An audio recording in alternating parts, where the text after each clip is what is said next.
plan. But with COVID-19, content marketing is bigger than ever before. We've all heard content is the king, right?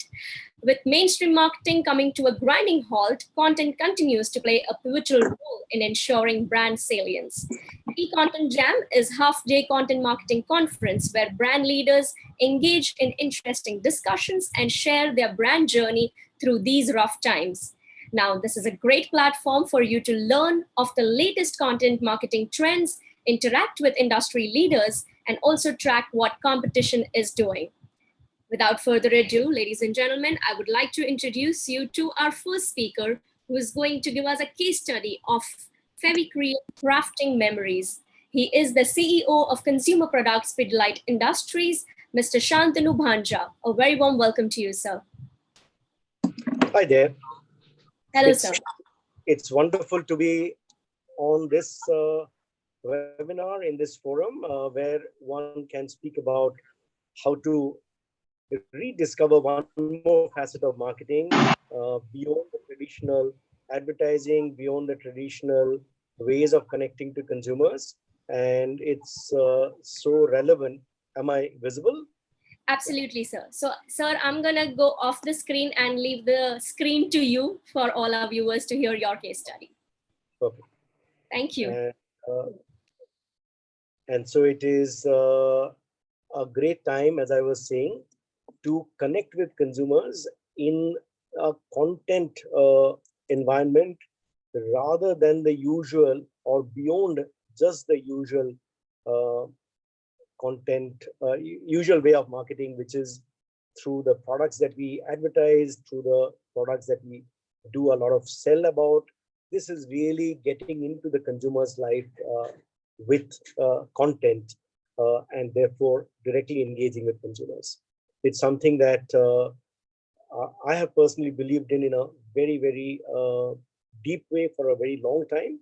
And it is really wonderful to be able to get to this forum and speak on that, especially in these times, as you mentioned, when this becomes even more relevant. With some of the normal advertising routes, some of the normal marketing routes becoming not as effective or becoming a bit more challenging and difficult. And this part of it, which is the content marketing part of it, is something that one can do very actively. And that's something we've been engaging in.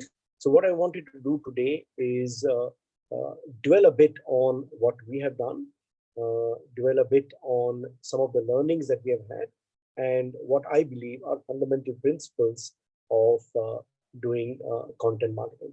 I will take an example from one of the Pidilite brands. Most of the Pidilite brands are brands which are in consumer lives on a daily basis. All of us have grown up with them. Fevicol, as many of you know, is one of the most trusted consumer brands, repeatedly ranked as such by consumers. And yet what I'll talk about is not just the Fevicol brand, but how an expression of Fevicol is really what we have worked on and done some very interesting content marketing on that I'd like to share. Yep, I will try to, just 1 second, I'll try to share the content and hopefully it will work.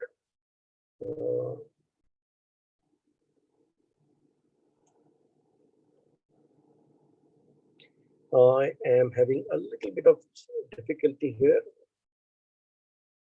Yep.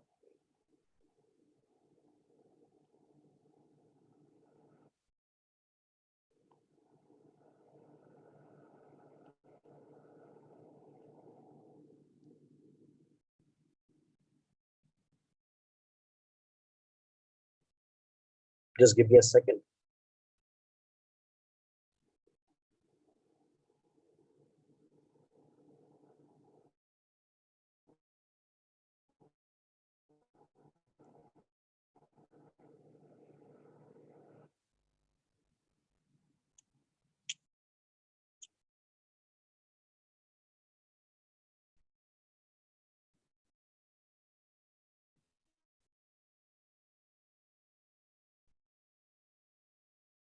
Sorry, some of the hitches of using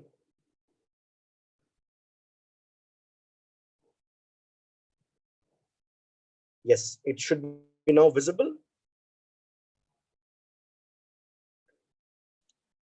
Yes. So what I'll do is therefore take you through our journey, our initiative that we did recently, and intersperse that with thoughts about what we can uh, do content marketing on, how we believe it can be done. So, in many ways, for me, one of the most significant, and this is borrowing from Robert McKee, who gives us a version of how to talk about the story about content marketing. And the quote is, storytelling is the most powerful way to put ideas into the world, because what you're doing there is not just sharing an advertisement or a communication which is your idea, which you're giving and telling someone to adopt it as their idea. It is through the act of storytelling, through the act of content, that you're really providing that connection and providing the idea, which then becomes, because it is in the form of content, it becomes an idea that becomes the idea of the receiver. Uh, just 1 second. Yeah. It is so what therefore the idea of content marketing fundamentally is that it if it fulfills a need in the consumer's life, then it gets consumed and then it gets integrated into life. And in many ways, therefore, content can serve needs of entertainment, education, services, what you will. And in today's time, it is often news that is content. And there are many different ways that content comes into our lives. And if it is something that fulfills a need, then it's something that the consumer consumes and it becomes a part of their life. If it fulfills an emotional need, and that's where I think the current situation becomes even more relevant, if it fulfills an emotional need in the backdrop of a social cultural context, then it becomes a part of that positive association and becomes a part of the life of the consumer. In COVID times, what we have actually felt is that brands should be making only relevant and responsible outreach attempts. If you try to go out in this particular time of all times, I'm hearing from someone that it's not very audible, and I will therefore try to talk a bit slower. But if it is still not audible, I will then try to figure out something. Brands should be making only relevant and responsible outreach attempts, share content people can use or that can provide solutions to their problems. The idea is, if you're just telling what you are interested in, then it remains your story. To the extent that you're sharing content that can become a part of their lives, the consumers' lives, and it's solving their problem, it becomes content that is relevant to them. Always remember also to be consistent with what you have been and what you have been communicating. So if you suddenly, in the content marketing situation, try to be a very different persona, a very different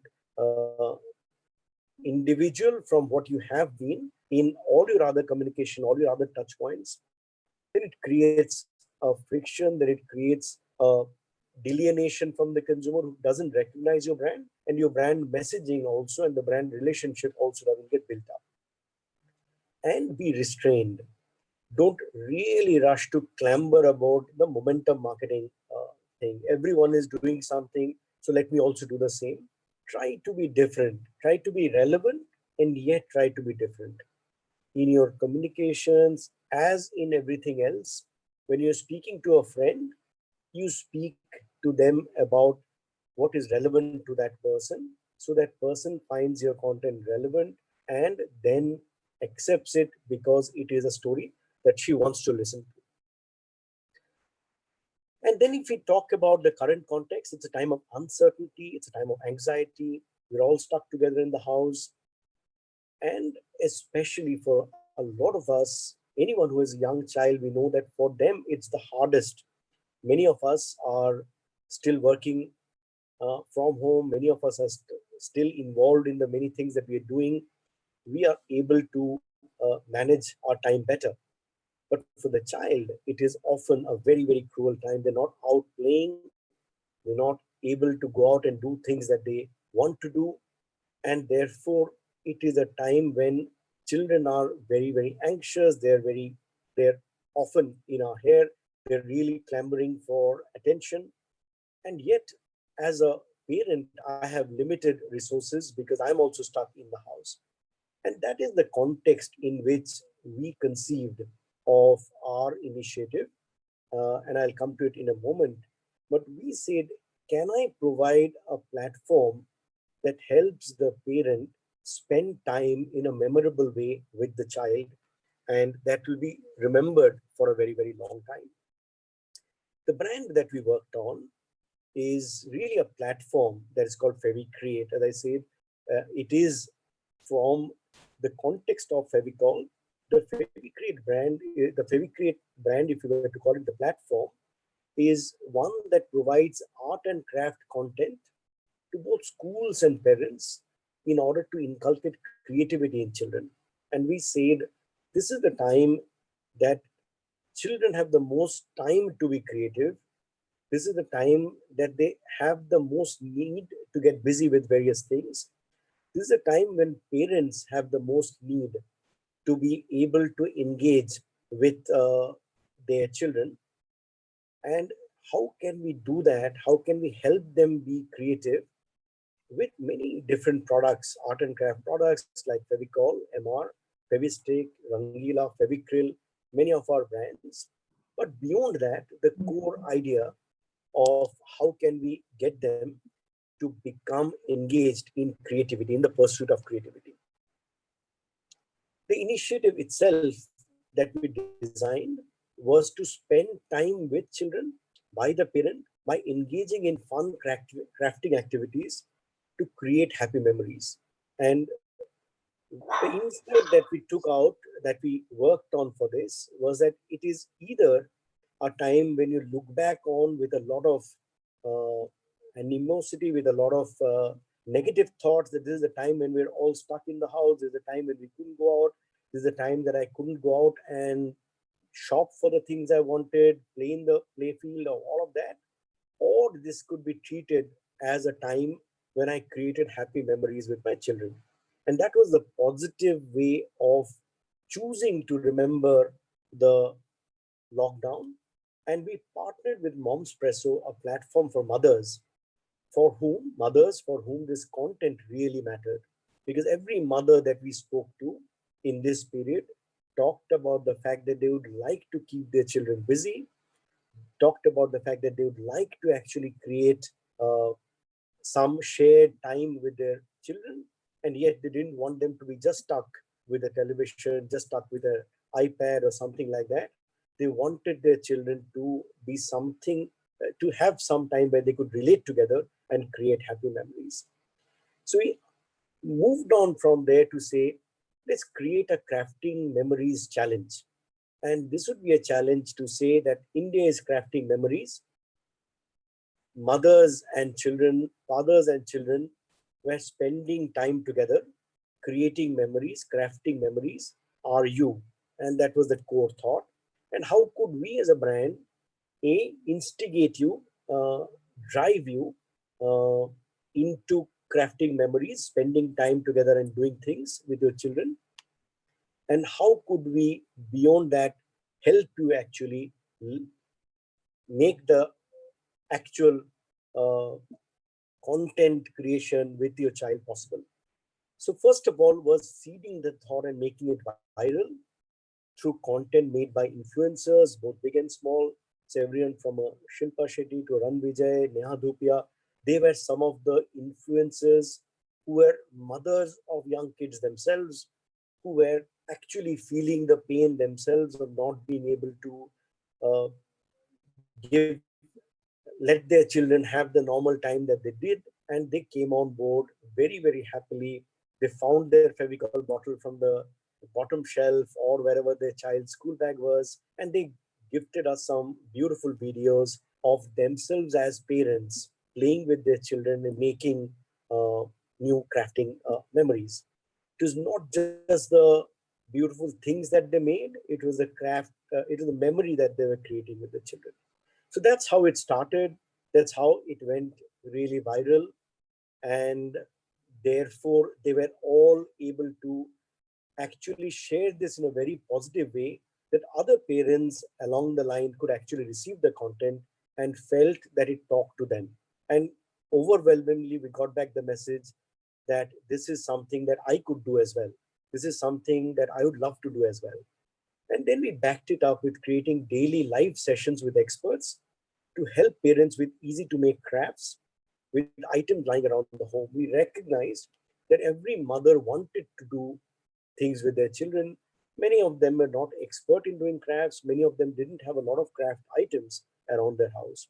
So how could we get in, rope in experts who could help parents pick up the Amazon craft box, the Flipkart craft box, or the packaging box, tear it open, put some Fevicol on it, put some wrapping paper on it, with simple things around the home, make beautiful things and craft new memories. And then we topped it up with a daily contest to keep the spirit up and to keep the momentum going. All of that worked brilliantly well. We had fantastic feedback. We had 10 million plus video views in this period of 3 weeks. Of course, beyond the 41 million plus impressions, 35 million plus reach, all fairly large numbers in a 3 week period, much beyond the numbers that we had set out to achieve. But I think even more exciting for us was that there were 1.5 million plus engagements in this short time. And these were very, very deep engagements, often people writing about the site, sharing things that they did themselves, telling us what they wanted to do beyond what we actually, what content we had provided. They were often sharing content with us. And there were more than 10,000 challenge entries that parents actually shared with their children. Some beautiful pictures, some beautiful arts and crafts, all of this together, creating in a way a montage that we want to come back to parents with their happy creations of both craft items and of memories that they have created. And that's something that becomes a tentpole video, a tentpole creative for us to actually now go back to all of these engaged 1.5 million plus engaged parents and share with them the story of their memories played back to them. That's really what we did. And what we took out of it is that when you're really providing content that is authentic and relevant to the audience, then they care about it, they share it, they talk about it to other friends. But it needs to have that authentic relevance for your consumers. They then engage with the brand, in this case, the FeviCreate platform, with our fevicreate.com website. And eventually they have high degree of residual positivity about the brand, about the platform, and an inclination to engage with the brand in the future. That's really what we took out of the initiative that we did. And that's really sort of the messaging that we want, sort of the lesson that I wanted to share with all of you as things that we got out of it and things that we'd like to suggest you could try as well.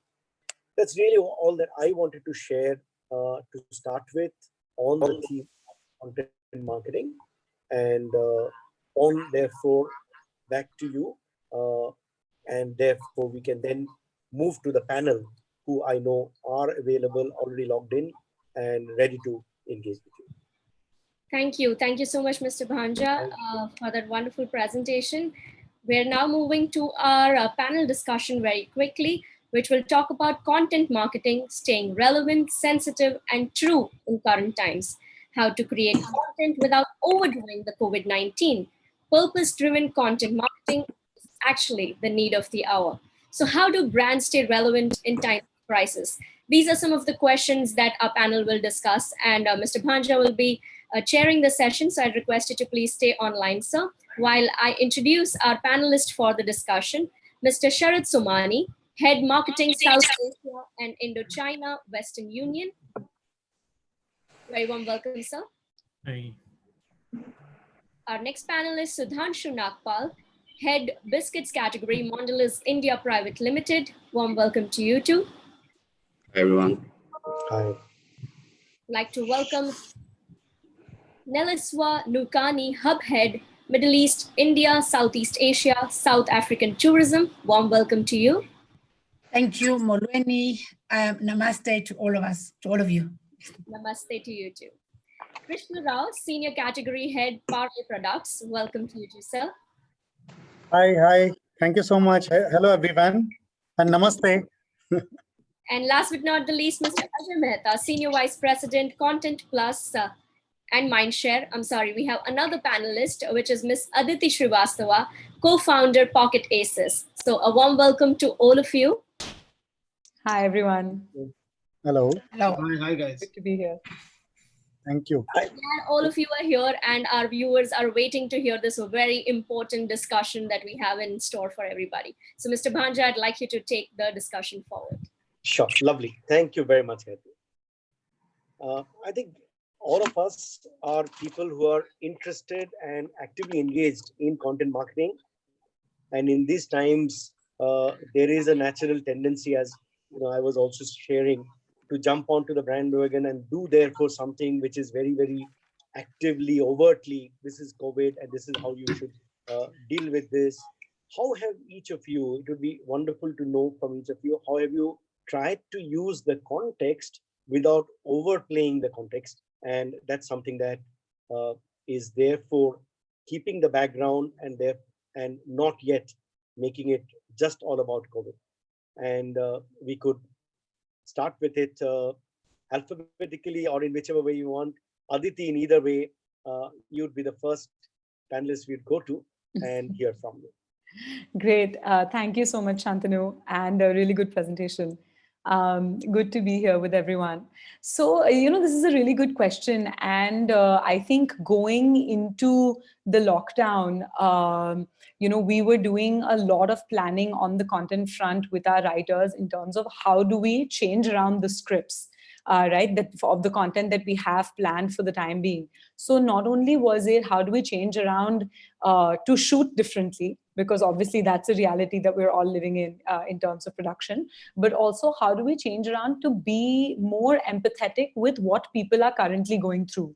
Right. So it was not only that we have to talk about the lockdown or talk about the precautions people are taking. We did that kind of stuff too.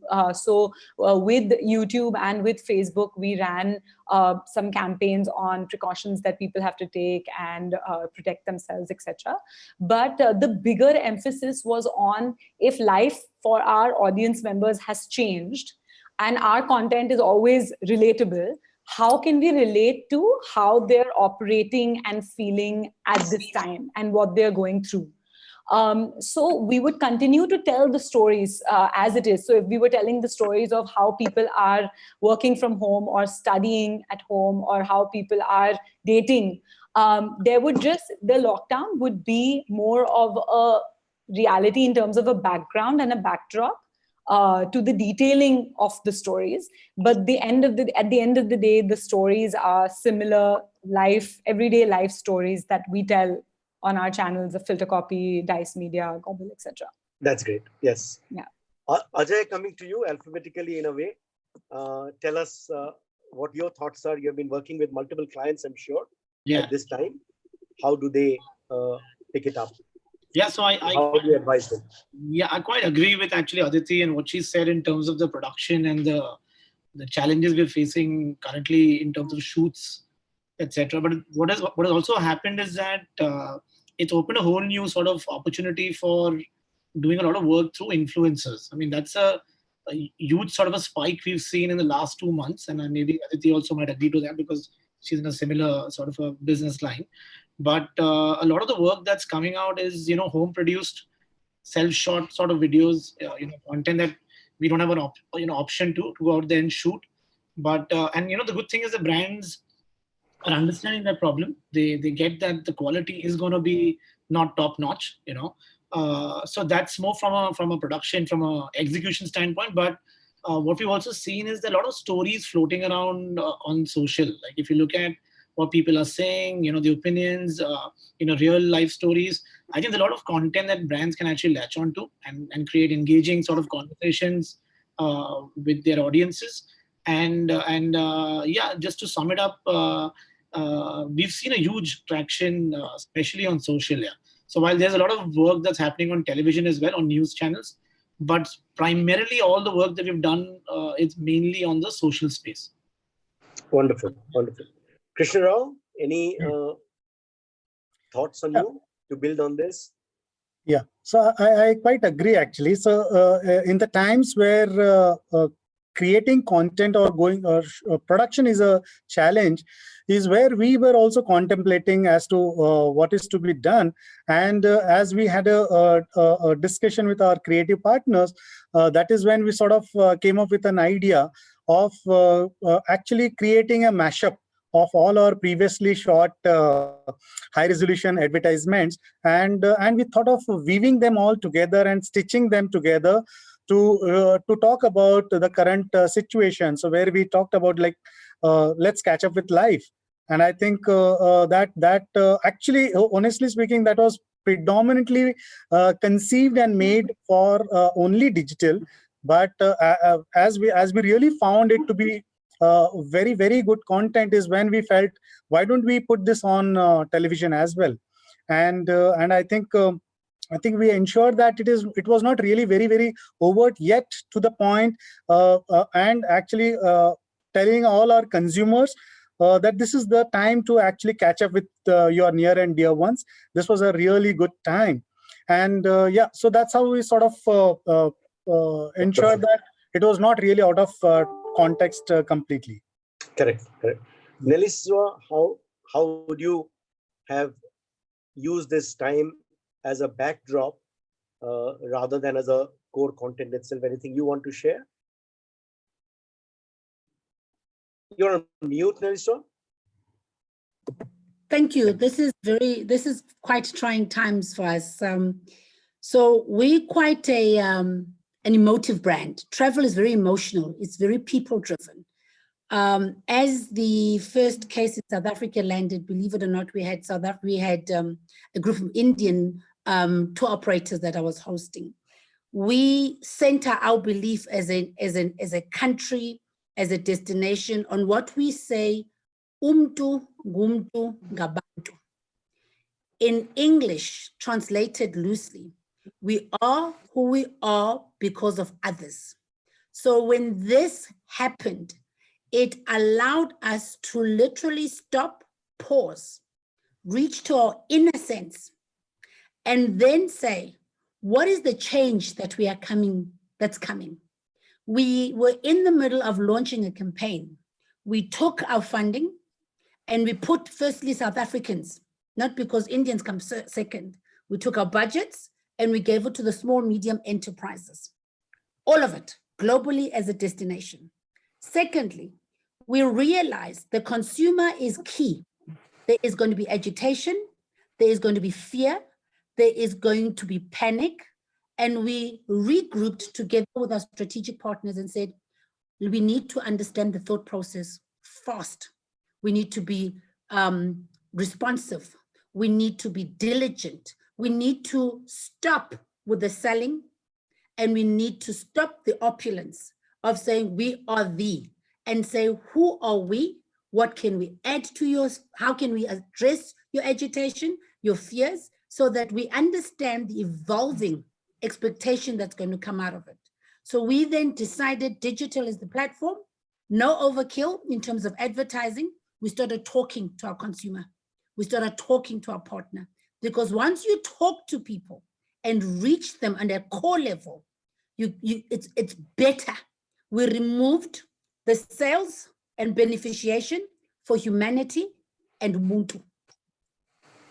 Wonderful, wonderful. Coming to Sharad, yours is a let us move to a slightly different aspect of this. And it's very, very troubling times for many people. Many of them didn't know. People were stuck in different places. And, Western Union has a lot about people sending money to the people they love elsewhere.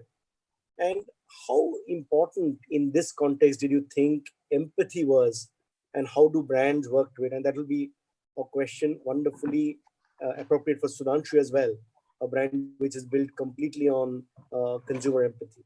Yeah. Sure. I mean, I guess, yeah.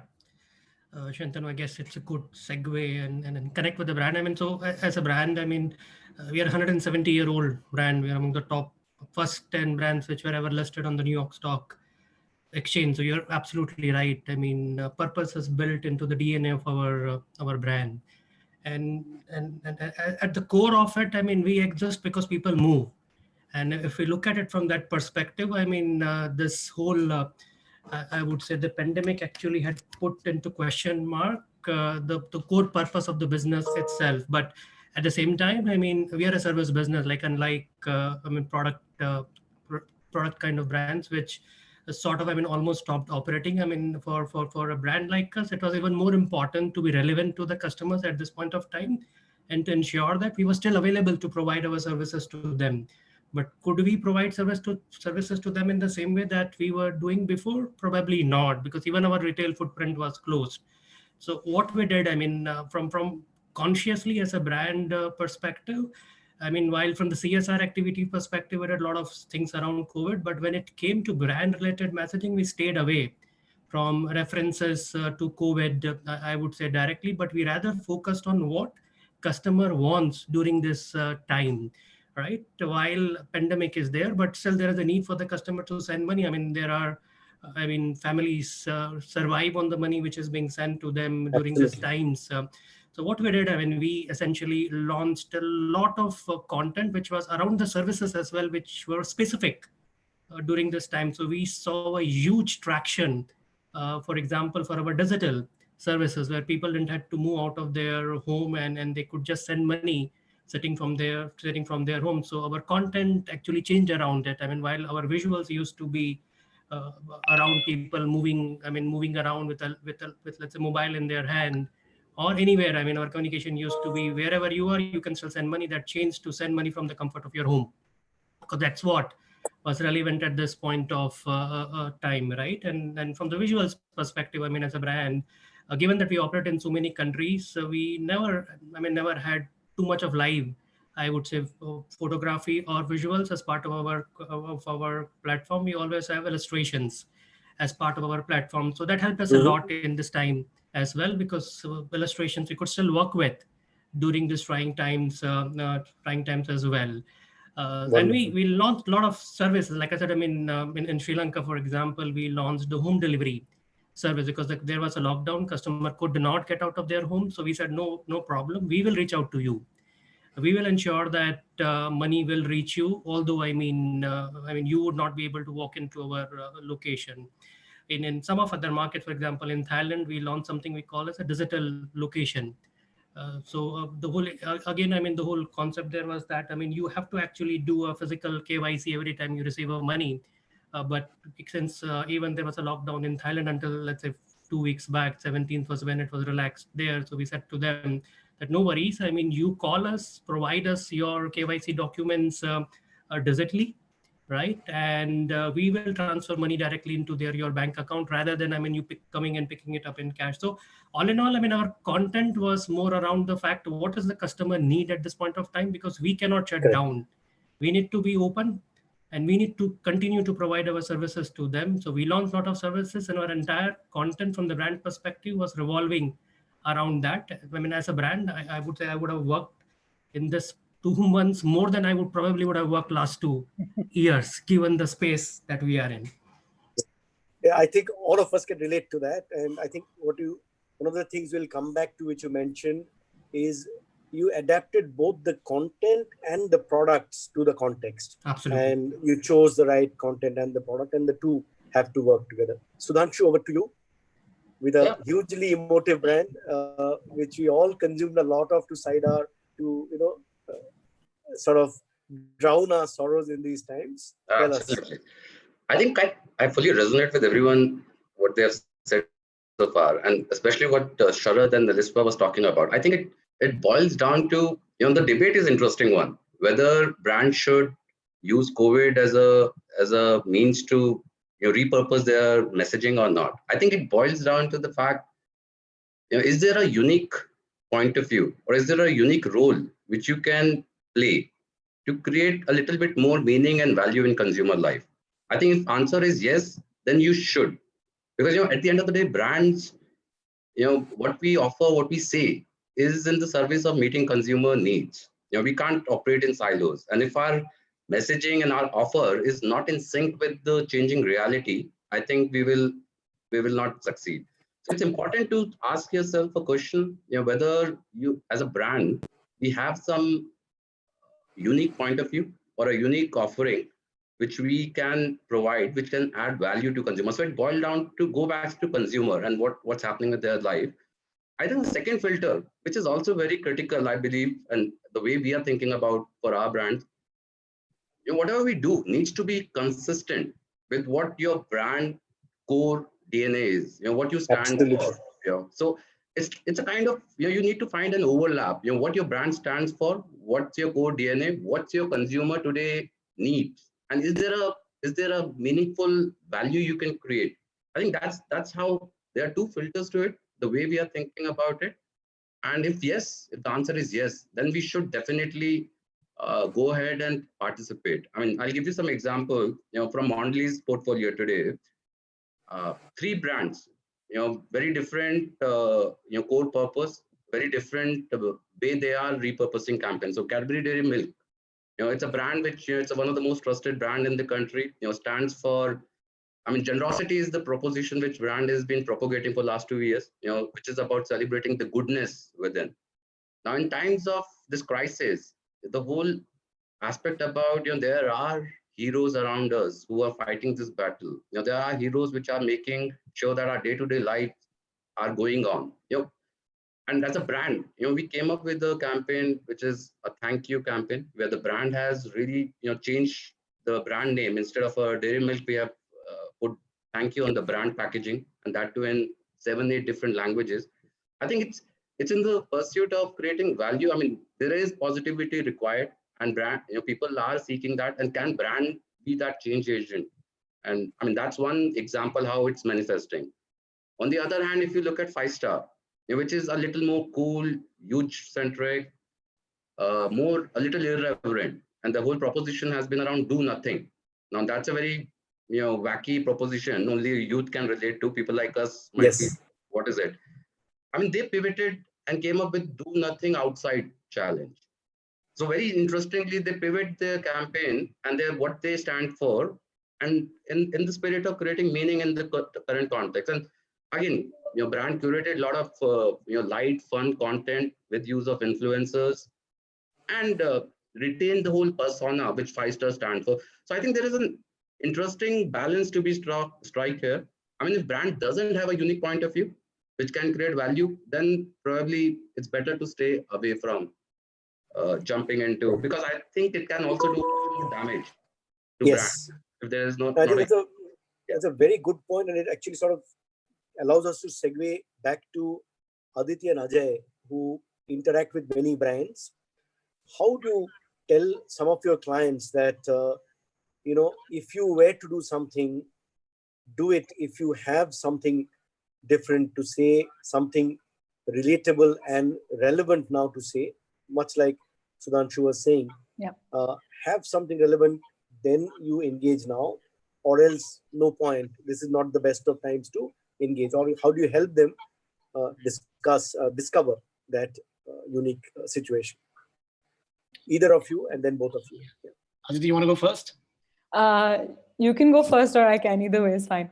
You go first. Okay, cool. So, it was interesting, Shantanu and Ajay can add, in the beginning of the whole lockdown situation, we were seeing actually brands being extremely conservative. And of course, taking a step back and just evaluating, how this whole thing is unfolding, and what's actually happening on the ground, how it will affect sales, their distribution, all sensible things.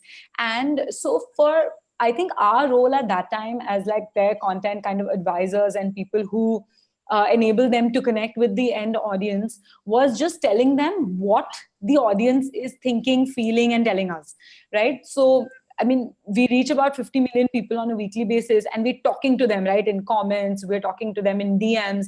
And so basically, our role was more reflecting what their audiences are going through and what they're seeing. And I think that they were very clear upfront that sales hi nahi hona hai is time pe.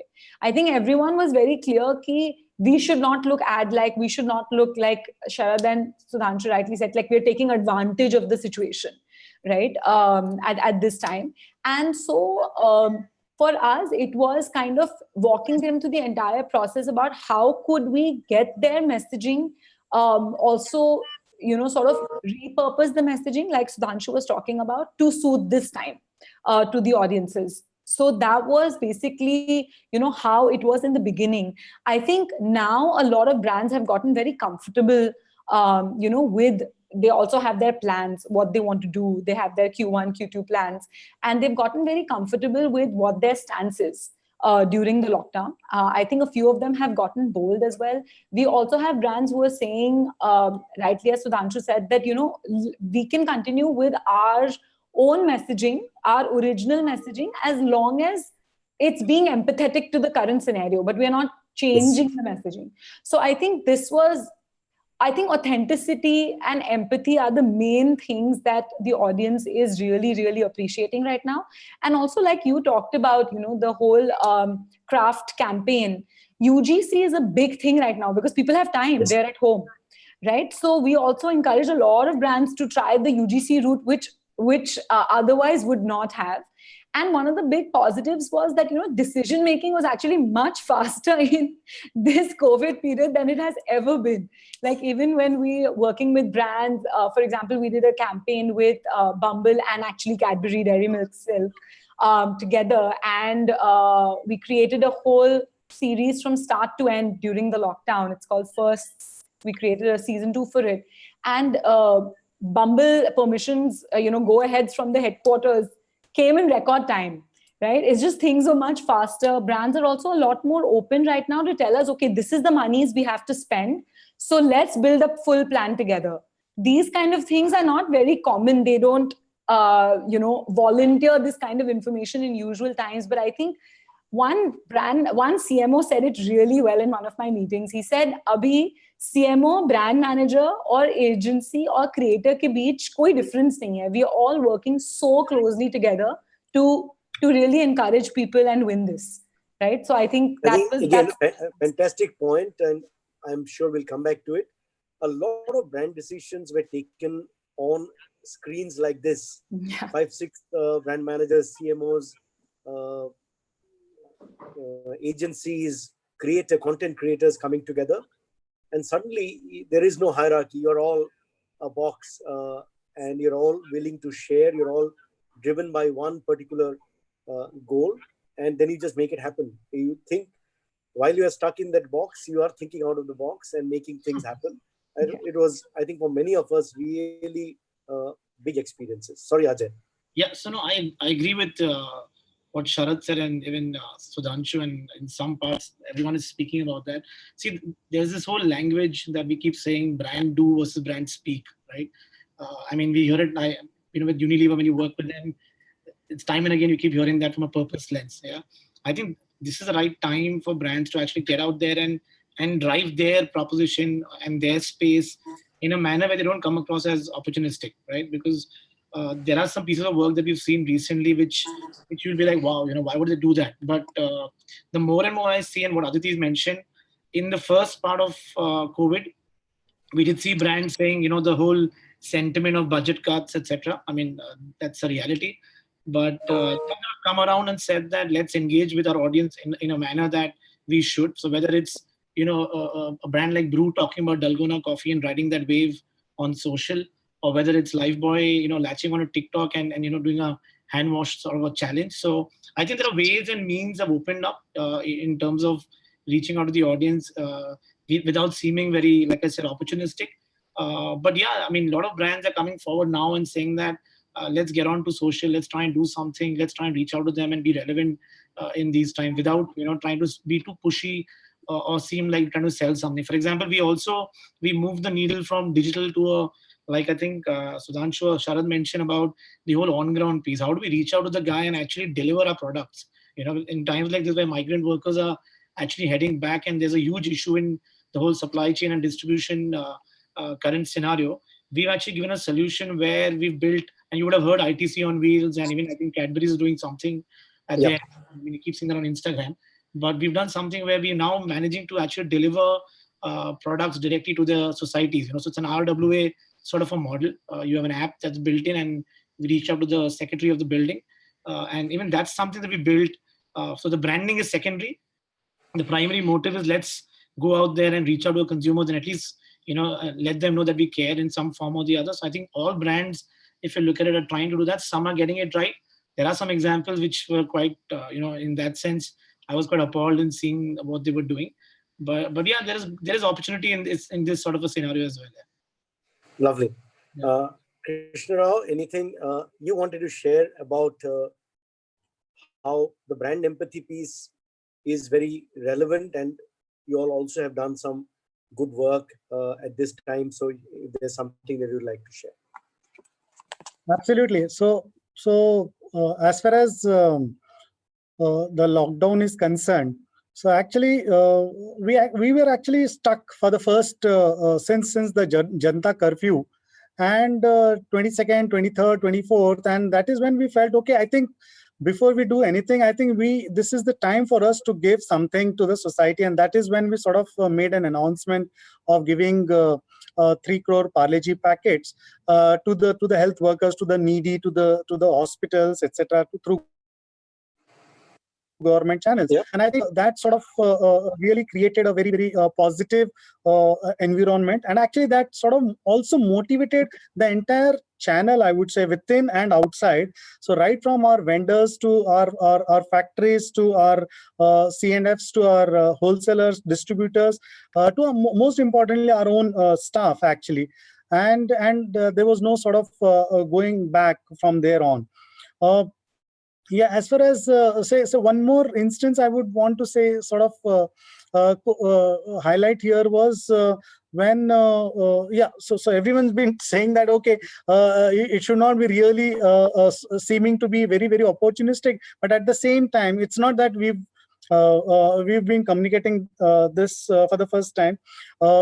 Generally we've been talking like, no, Parle-G as being Hindustan ki taakat kind of a communication, and the moment there was this announcement by the Prime Minister talking about how do we promote the local brands, is when actually it took barely for our teams actually to spring into action, and in about barely half an hour, 8:30 the speech was over. By about 8:45, 9 o'clock we had already content ready which talked about Swadeshi and which talked about so made in India, for India, etc. And there were so many content pieces created, and which were really we have a brand called 2020, and even for that 20 lakh crores. Again, there was a very, very good sync, and I think it was seamless, and it was very well accepted actually across mediums, I would say. Wonderful, wonderful. Naliswa, if we moved on to ask you, what was one biggest learning for you in this entire period, or what is, I mean, it's a continuing phase for most of us. What is that biggest learning that you have taken out in the content marketing space that you'd like to share for all our listeners? So travel, one of the things about travel compared to, if you compare it to Cadbury or any consumable brand, travel is about humans. It's about human touch. It's about human engagement. It's about bringing people together. We learned very quickly and very fast that there needs to be a balance between technology and the human touch. We had to learn to bring in technology within the human space. We also learned very quickly that silence is an amazing thing because you don't always have to talk. But most important as well was the key of bringing local content, localizing content, and ethical marketing. Ethical marketing became the centerpiece because we talk about brand, we talk about marketing, the dictionary of marketing now has to change. You know, we talk about brand essence, we talk about brand health, we talk about the brand, we talk about sustainable marketing. I think one key that we're going to have to unpack is ethical marketing. But the greatest one for us is when we decided we have to trigger the response, because in the beginning was anxiety, came boredom, came I need to continue with life, came with I don't have much, but I need to do and achieve the things that I dream of. And we brought in virtual tourism. We then learned that the virtual tourism was, for us, it was amazing. It was actually perplexing because we found people paying to go on a virtual safari just to fulfill the yearning of I'm going to get there. Now you can imagine in this day and time, a pops and a moms paying $45 to go on a safari through a television, unpacking the footprints of an elephant, watching an elephant give birth, watching a live kill, and you're paying for it. So for me, it says we people sitting on this platform need an awakening that at some point, where do we find the balance of I need to be there physically and I can do it without being there physically? And how do we become ethical to our brand and to sustain the consumer without having to be patronizing and opportunistic?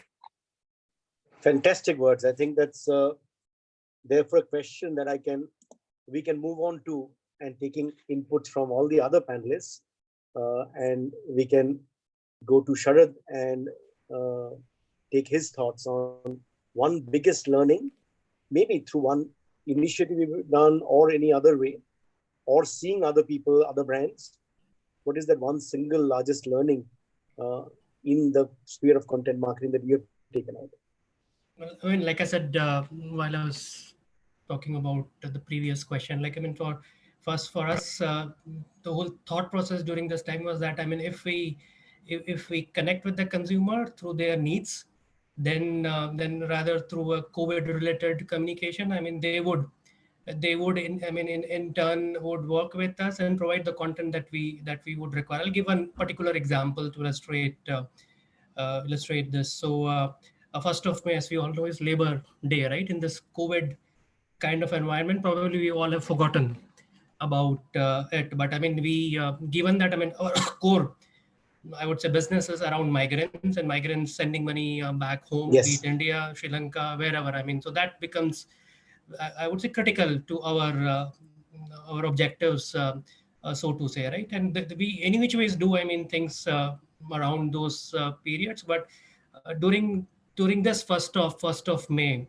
and I mean, this is a specific campaign that we did in Singapore. In Singapore, at this point of time, most of the COVID cases are not coming from the mainstream audiences. Most of the cases are restricted to the dormitories where the migrant workers are staying at this point of time. And 1st of Labor is about those migrant workers and all. I mean, so for us, I mean, there are very few brands like us who are actually open at this point of time, who are providing service, because we are an essential service. So even there, while most of the other businesses are closed, we are allowed to operate, if I can say so, right? So what I mean, for us, the best way, like I said, was to connect with the consumer, is to give them what they need at this point of time. So we launched a campaign saying that for a 1 month period between 1st of May to 31st of May, for every time they do a transaction with us, they don't have to pay any fee.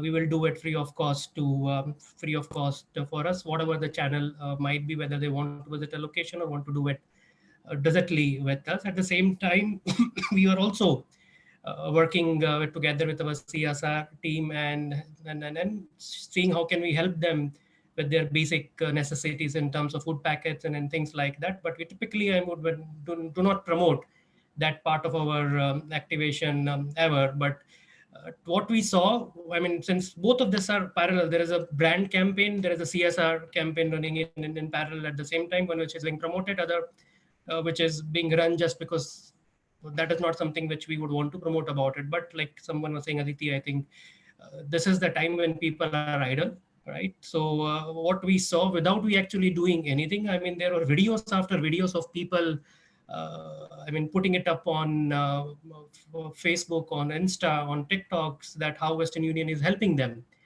during this time by providing them those food packets, by providing them clothes and things like that, right? So without we actually creating the content, it became viral on so many platforms. I mean, of course, we we kept it there. We were completely away from it, but it was the consumers themselves who were promoting us during those times. So all in all, I mean, to Indeed. summarize, it was about, I mean, if you do what your consumers want, they will come and stay behind you. Indeed. Sudhanshu, how would you like to add your learning and any specific example that you wanted to add further to what you said?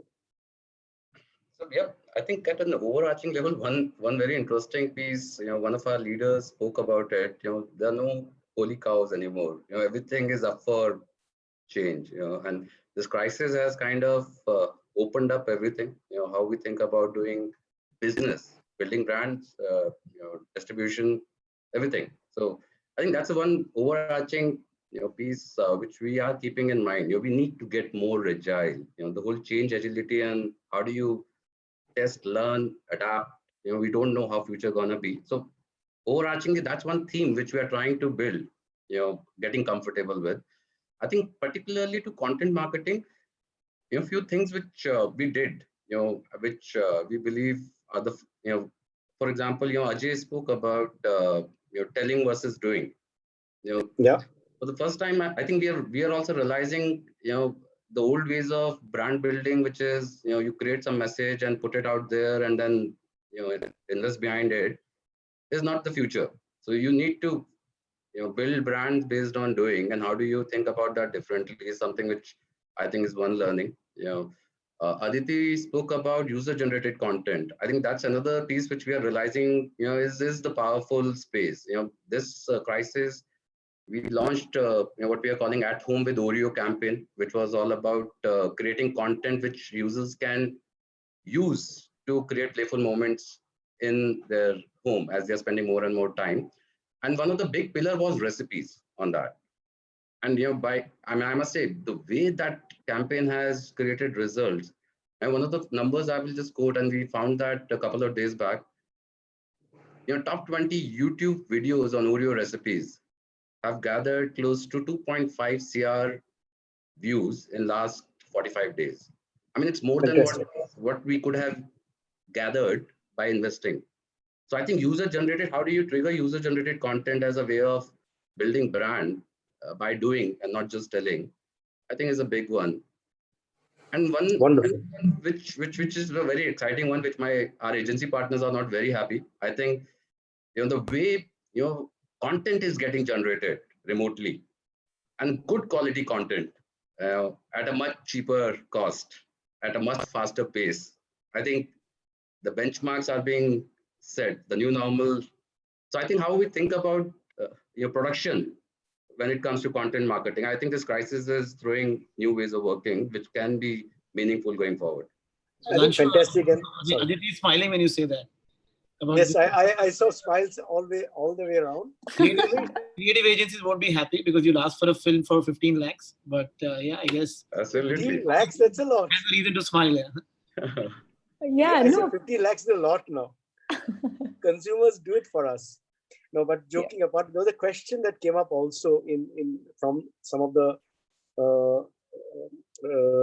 people who are attending.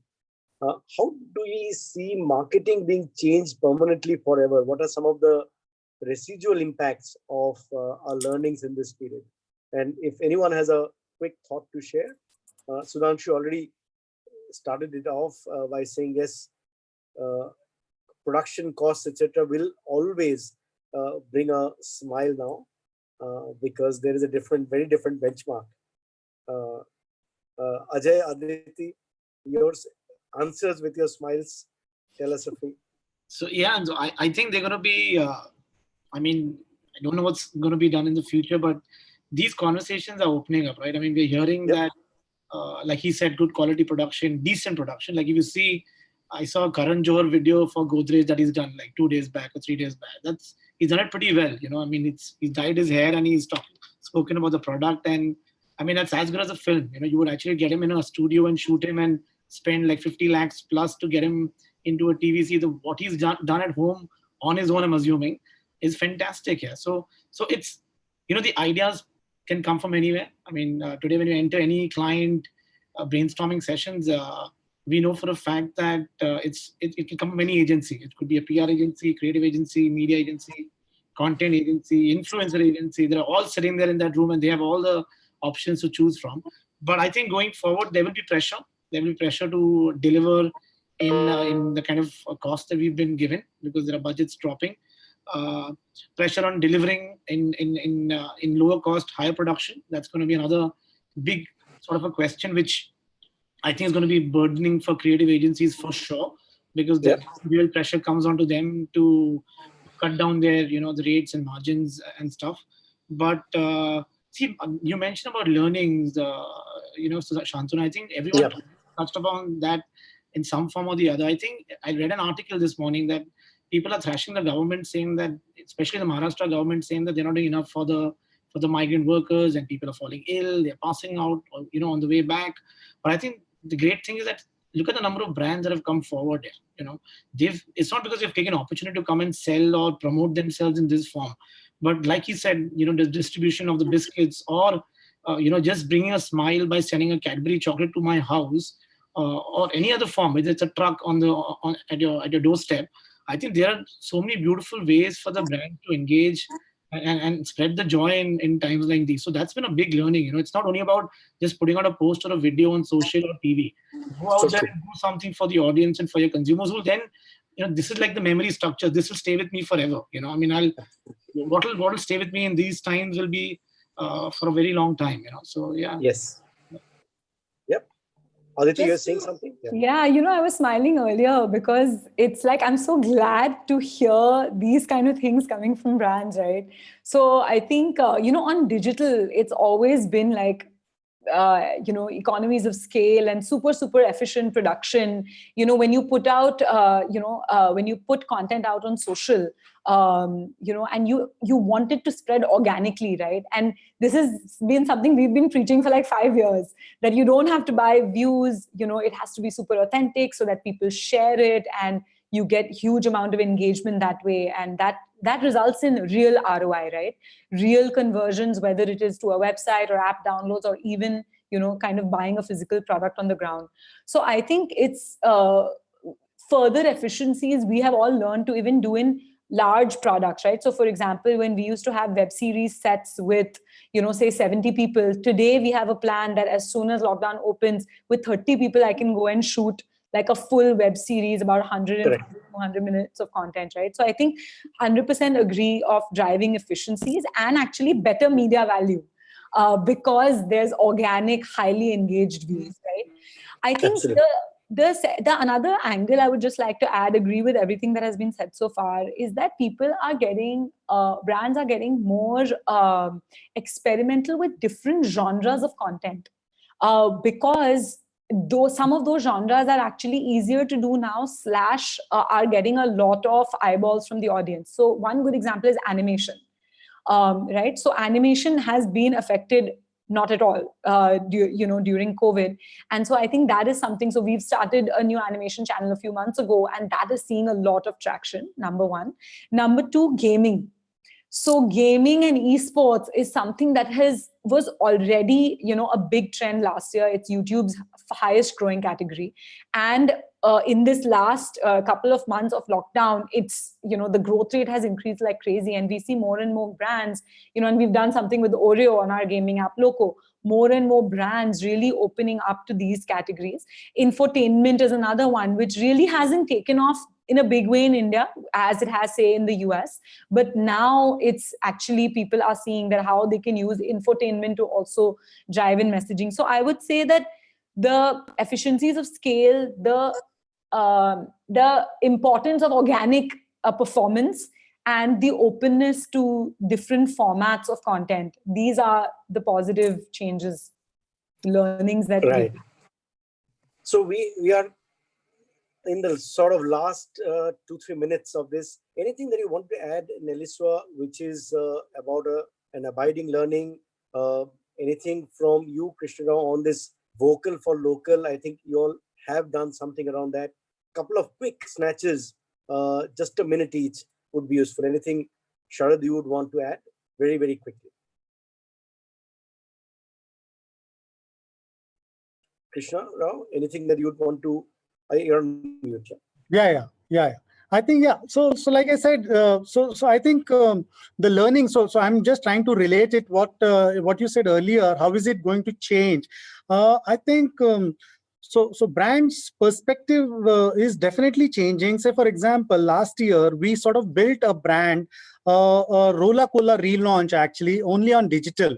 And that has continued, and that has rather gained momentum. So I think this gives a lot of confidence to brands, actually, that this is the way forward. So, and this is all this has happened with changing times, I would say. So 2016 onwards, 4G coming in, data getting cheaper, etc. So people spending more time on their second screens, etc. So I think even post COVID, I think so because of the efficiencies, because of the brands have realized the pros of content creation at a lower cost and at a better, and possibly they'll learn as to how to improve further quality and take it forward. Melissa, anything? So as I said, for me, one of the greatest learnings in this time, hope. Put consumer in the center. Everything about them. Do not take them for granted. We have a saying in Xhosa that says, "Inyawo alinampumlo."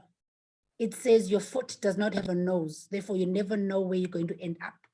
Therefore, be good to your consumer. Be good to your distribution channel. Collaboration, collaboration, collaboration. Take off the competitive hat sometimes and just bring in the human element. Meaning, if you win your consumer's heart, and when you instruct them or you advise them and you engage them and says, it doesn't have to be now. We can do it together later. And once you can win that conviction, give them that conviction, they will come back, and they'll come back for more. Fantastic. I think we can't possibly end better than that message. The consumer is at the center. Win the consumer heart. That's really all that matters. The business can come tomorrow. The little bit of sales piece can come later. I think that is at the center of content marketing, and that's really all of us have learned that the most. I think a couple of things additionally that we've all learned is speed, is responsiveness. It's about being authentic. It's about being relevant. This is really, I think, from the discussion that we all had in the examples we shared, they're really what brings together a great content marketing 101, if you were to do this at these times. Thank you all for fantastic sharing with a lot of learnings. Melissa, we have to get those quotes from you later, because those were fantastic words and we just need to know it in the authentic spelling and so on. We will request Michelle to get that back to us. Really lovely sharing from everyone, and rich content that we discussed itself. Thank you all very much. Absolutely. So much. Thank you. Just finished everything on time. Mr. Yes, thank you Banja, all very much. Bye-bye. If the time permits, to some of you at least, we have a lot of questions that have come out in our Q&A box. And if some of you can answer a few of them before moving out. I We would understand. love to. We had a sort of drop dead time at 3:15, so we were making sure we were closing out to that. If we have We do a have few minutes another more, 5 minutes or so to take these questions. So if time permits for the rest of the if speakers. it's okay for the panelists, we can, I'm sure happily would love to address some of those questions. Yeah, I didn't get that message earlier. Off. Sorry for that. Yeah. So yeah. Same here. I'm open. Yeah, but thanks very much, Sudhanshu and Ajay. See you all. Meet up later with you all soon. Yeah. Thank you. Thank you. Wonderful to have you both. Yeah, I think I'm open if there needs to questions. I'm happy to take questions. Right. Lovely. One of the questions that was coming up, I saw a number of them around, was about this vocal about local. Are there initiatives that we are seeing around content marketing around that? Is that something that anyone wants to speak about? Maybe more relevant for Aditi to give some examples, and Krishna, if you have done something in this space. Yeah, Krishna, why don't you go ahead? Yeah. So like I mentioned, so we've created quite a bit of content actually, and so like I already mentioned examples of Parle G, and this was so the night actually the Prime Minister mentioned about going or promoting being very vocal about local brands. So we went all out actually, and then only the subsequent day actually there was a sort of a clarification, because there's a very thin divide between what do you mean by vocal for local. So for everyone's benefit actually, so the intent was actually anything. So there are brands which are produced in India and which are very, very Indian, and there are brands which are not necessarily Indian, yet they have manufacturing setups in India.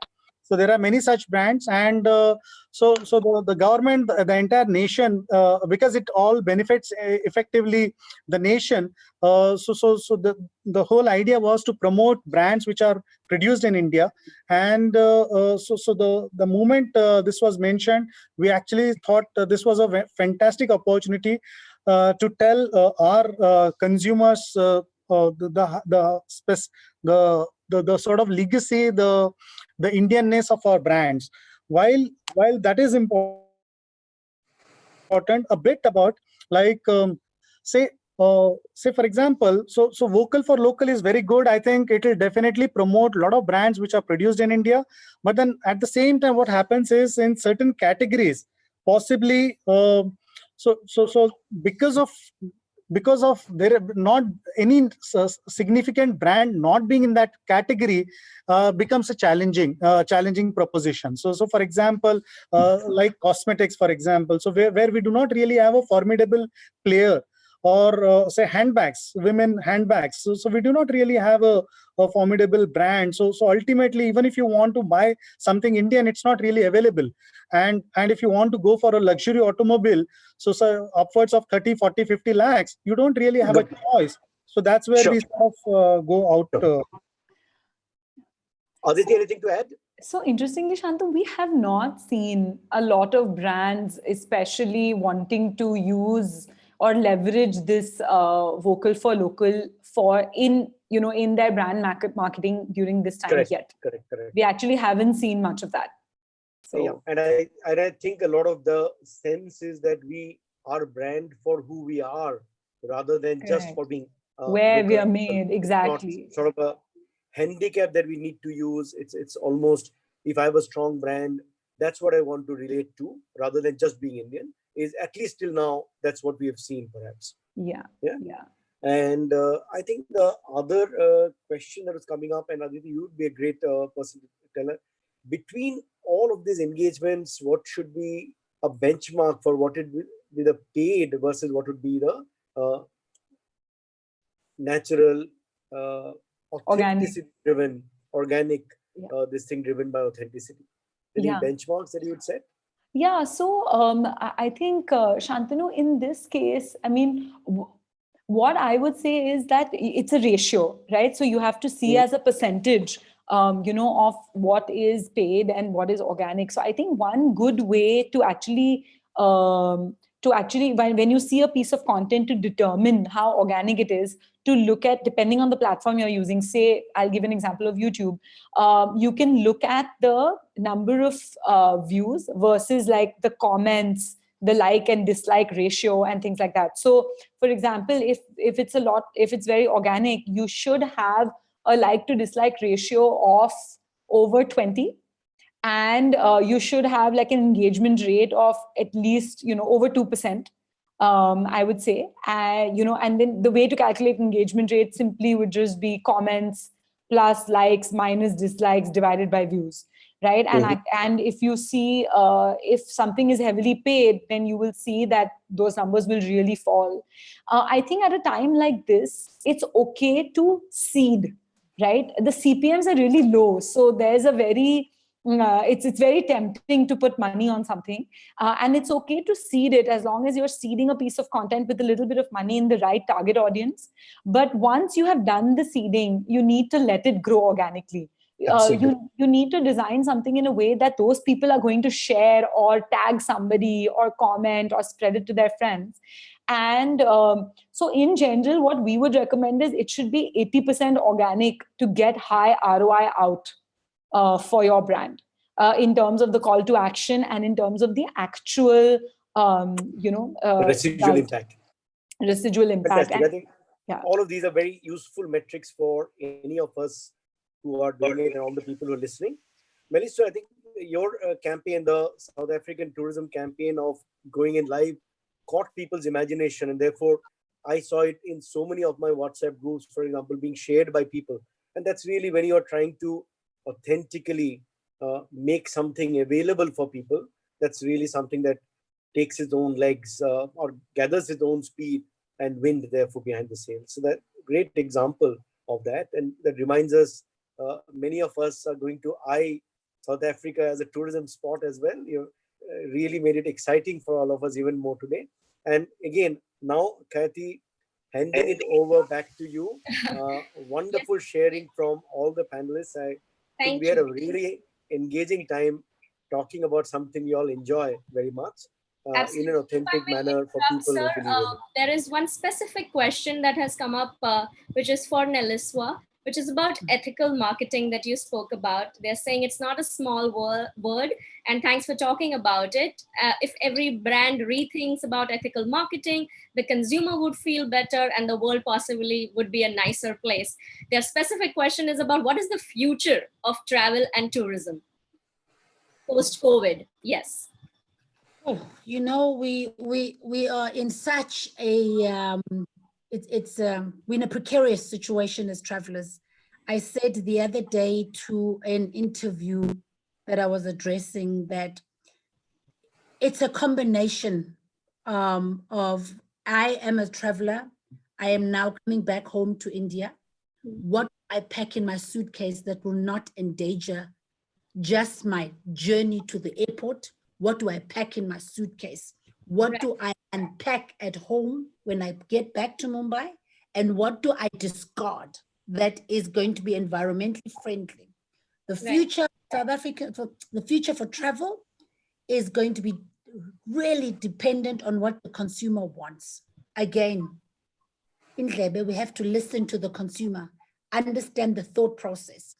I think that, and I always make this example between India and South Africa, we are bound by so many commonalities, that we are resilient. I think will have to be changes, but those changes are going to be consumer driven. They're going to be by the distribution channel. They're going to be the hotels driven. We are going to see a bit of a shift from confined spaces. I think people are going to want wide. They're going to want natural environment. One of the things I picked up from COVID-19, if you think about it, not one animal space has been impounded by this disease. This is human to human. Therefore, we need to re-engage with the natural environment, bigger spaces. I mean, water is going to become very important in terms of the ocean. So gone are the days where we are going to want to queue up to go up on a compound space. The way we consume food, do you want still somebody you don't know who has prepared your food? I think we're going to be very driven by trust is going to be very key. I would rather have my husband, my brother, my sister, who I'm traveling to prepare that food. A lot of diverse and different things that are going to come up. Is travel coming? Is it going to happen? I think more than ever. But we got to be very vigilant and diligent in tailor making what the consumer is. Gone are the days where I sell what I love. It's what the consumer needs, and how do I respond, and how do I deliver? Right. Absolutely. So thank you so much. Fantastic.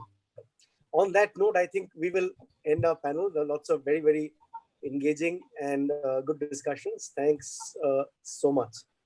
Thank you. Thank you. Okay. Thank you very much. Bye-bye. Over to you, Kathy. Thank you Back so to much, everyone. Thank you, Shantanu, that was some lovely moderation. Thank you. Thank you, Shantanu. Thank you, Aditi. Thank you, Thanks very Melissa. much. Thank We'll you, be Krishna. Thank we'll you. connect up Melissa. with all of you. Thank Sure. you. Thank Bye-bye. Thanks, Kathy. Namaste. Thank you so much, everybody. We love this discussion. Thank you. Namaste. Namaste Thank you. instead of shake hands all the way now. Yes. Namaste. Namaste. Stay blessed. Bye-bye. So with that, all those who are watching us, I hope this has been a very engaging and interesting panel discussion. I could see in the comments and in the chat box that you guys have loved it. So if you want to talk about it a little more, engage more people out there who possibly haven't seen it yet, do tweet to us using our hashtag E4M webinar and E4M content jam. We would love to hear from you, and you can engage with our speakers on Twitter as well. We are live on Facebook, LinkedIn, and Twitter. So if you drop out for some reason from Zoom, you have other avenues to join us back. Now, before we move ahead, here's a quick recap on what we're going to talk about in our next session. Now, this is a really important session because everybody's talking about what COVID-19 is going to do to marketing, in overall marketing, in content marketing. What are these times going to change, right? And this is a fireside chat where we're going to talk about how Amul continues to maintain brand salience. And we have with us Dr. Rupinder Singh, who is the Managing Director of Gujarat Cooperative Milk Marketing Federation Limited, which is Amul, which is India's largest food products organization with annual turnover of more than 38,550 crores during 2019-20. Dr. Sodhi has 38 years of rich experience in leading and developing cooperative sector within Indian dairy industry. He has been responsible for creating the current structure of the Amul, enabling the organization to maintain and enhance its leadership status with Indian dairy industry. He's also the member of unions of GCMMF, which are procuring 25 million liters of milk per day from more than 18,600 village dairy cooperative societies. For more than 3 decades, Dr. Sodhi has worked under direct guidance and mentorship of father of white revolution, Dr. Verghese Kurian, and has ensured that values cherished by Dr. Kurian, such as integrity, dedication, courage, honesty, commitment to farmers and to consumers, remain deeply ingrained in the culture of Amul. Dr. Sodhi has obtained his Bachelor in Agriculture degree from CTAE, Udaipur, India, and he is first batch alumnus from the Institute of Rural Management, Anand. So a very, very warm welcome to you, sir. Thank you, Kathy. Thank you very much. And doing this fireside chat is the Chairman and Editor-in-Chief of Exchange for Media, Dr. Anurag Batra. I guess Dr. Anurag is just joining us, sir. So if you don't mind, with your permission, Mr. Sodhi, can I just talk to the audience and get some reactions from them? Yes, definitely. I love to get some of the questions in the beginning and then fireside chat. Oh, brilliant. So you heard Dr. Sodhi. If you have any questions, particularly for him about marketing during these COVID times, shoot it right now in our Q&A box and in the chat. Tell us how excited you are. We've been hearing some of great leaders of the industry talking about content marketing during COVID-19 and what is the future of it post-COVID. So it will be great to see all of you putting in your questions here. So we've already started getting questions, Dr. Sodhi, which Kritika Ganatra says, Amul has always been a relevant and topical brand.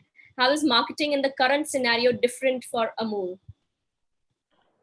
Well, let me tell to Kritika, you see, marketing or branding or brand building, it's it it does not change with the timing. Today's I mean, today's COVID, tomorrow's floods or earthquake, because it's a long-term exercise building brand. Definitely, when you talk about sales and distribution, there one has to do a lot of changes. And Yeah. that we have done because when lockdowns is there, shops are not opening, modern trade not opening, first few days, e-commerce not working. So one has to make lot of changes and adjustment. But Yeah. marketing does not stop, what I feel is. Because Absolutely. it's a continuous exercise. And already we are doing building brand what is today is already 72 years. And we are connected with our millions of consumers for the three generations. So we can't stop our marketing when he is in distress or we are in difficulty. You have to continue. And when you are in difficulty, then it is more than important that you should do your communication with her or him. Absolutely. So, sir, I'm going to leave the screen as Dr. Anurag Batra has joined us. So we will begin the fireside chat with Dr. Batra and Dr. Sodhi online. Good afternoon, Mr. Sodhi. Dr. Sodhi, good to see you again. Always a pleasure. Last time we met at the IIC in Delhi, you were here for a meeting, and that's when I yeah. And you know, the reason, Dr. Sodhi, why it's called fireside, you are literally in Delhi, where you are in Anand, there is fire. It's so hot that it's literally, though I'm in an air-conditioned room, it is literally a fireside chat. But welcome to the Exchange for Media Conversations. Today we have Mr. Sodhi, Mr. R.S. Sodhi, who is the Managing Director and CEO of Amul. He doesn't really need an introduction. Amul as a brand doesn't really need an introduction. And let me start by asking Mr. Sodhi, you're one of those brands that instead of bringing its advertising down, you actually increase your advertising. Your brand is more visible. It is being consumed more. It's in some way brings cheer. It shows hope, optimism. Tell us what made you go down the path. In the last 2 months, Amul is the most visible brand on television. Well, Anuragji, let me tell you, see, like before you joined us, I was answering the question of that what changes we have done in marketing. So from that I take it and then start with you. You see, when you talk about branding, you see, or advertising, you see, it's like building your asset. And advertising is one way of communicating. You see, Amul has got a consumer which are with us for more than 70 years. So it's a 3 generation of consumer with us. And we have been communicating with them. And now today, if you know, last 2 months, there's a lockdown. They're in distress because they weren't knowing what is going to happen, whether we'll get our food or not, whether we'll get our milk, whether butter will be available in the market or not that. If that time you stop communicating, it means you are not, they are not your family member. You say they are with you from the 3 generations, and suddenly when they are in problem, you want to disassociate with them. So firstly, that thing was there. Second is, you see, in this lockdown, instead of using any marketing logic, we very uncommonly use common sense. Let me tell you, because I saw at my home 4 generations: my father, my daughters, my and granddaughter Myra, and myself. We all sitting in front of TV watching the same thing, which was not possible in the normal. So first thing we did is COVID avatar. So we thought, I mean, everybody is watching TV, and that too, especially the news. So why not put more money? So we said, let us double the budget, but get a good deal. So that was the one thing. Second, when we saw, we got this opportunity from FCB Lodestar that Doordarshan is coming with the Ramayana and Mahabharata epic, those legacy series. So that time we thought, I think it is a good sense because these episodes were when 40 years back or 30 years back, it has got some nostalgic value and it's a family wing. So we thought, let us invest in. And I think, let me tell you, investment in Ramayana or Mahabharata was like for lottery to us. I mean, if we tell you, we got the jackpot. In your simple advertising language, what we invested, if you would have invested in normal time, at this time, we got 100x benefit. So, and moreover, our product was also available on the ground.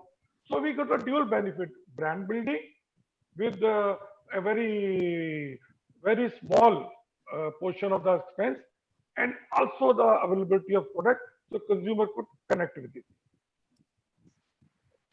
Fantastic. I'm getting a lot of comments, 7 questions, 4 comments. Some are saying the man is about positivity. Mr. Sodhi exemplifies that, and so is the brand Amul. And people are reminiscing about your advertising and seeing it in Ramayana and Mahabharata breaks. Coming to you now, supply chain. You talked about that you had a double positivity, that your products and services were available in the places it should have been, and there were consumers for it. Now, what do brands who have been shut down for no reason of theirs, the category has been closed, what is your advice to them? What should they do as the lockdown, hopefully in the next 15 days, will go away and we'll start living in a post-COVID world? What should brands that were inactive in the last 60 days do now? You see, Anurag ji, let me tell you, talking about the branding and other thing, first thing I'll advise, don't stop communication. Please I love that. keep communicating. You see, people generally say, when your product is not available on the ground or shops, why to advertise? Why to advertise my cars? Why to advertise my AC? When its product is not available, she or he cannot go and buy the product. Let me tell you, when you advertise, you are not doing sales pitch. It's a brand building. You want relationship building. Yeah. As a community without using in the first. Yeah. See, second thing is, consumer also understand that I want to buy a car, I want to buy AC, but it is not available.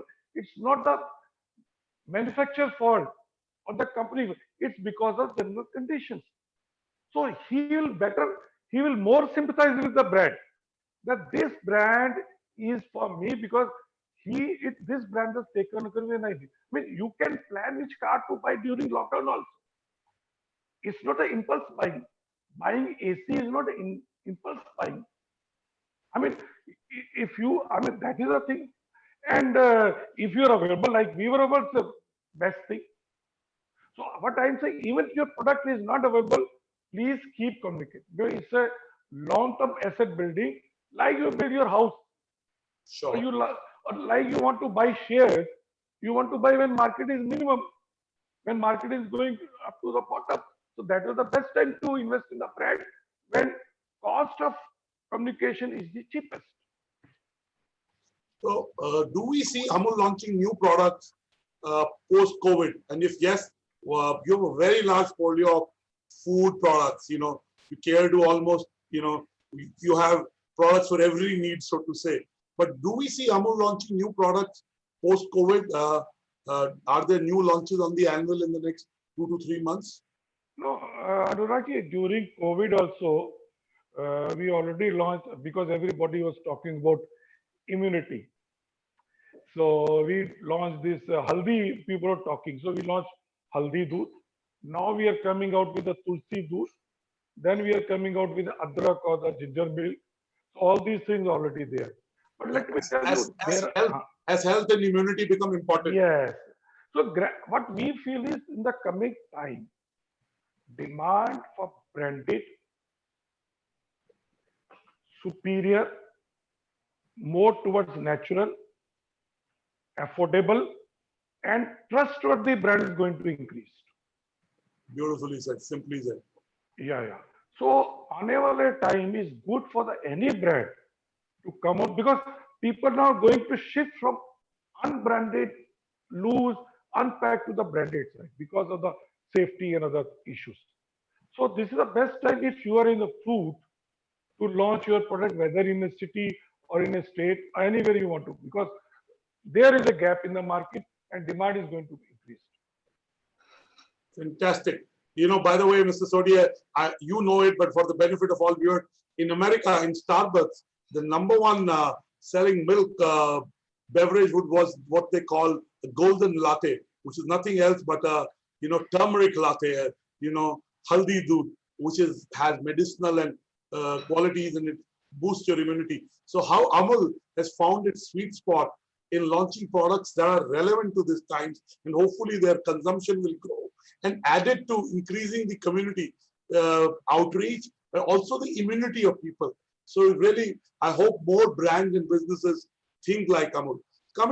You talked about how the ecosystem is your family, how the stakeholders is your family. It's not a business. You don't leave them, right? You talk about right up front. Now, a lot of media professionals are logged in. What is and a lot of agency senior executives are logged in. What are your advice to agency executives as they've dealt with the COVID the last 60 days? Media consumption has grown, but the pattern has changed. So what's your advice to media owners? And what's your advice to agencies?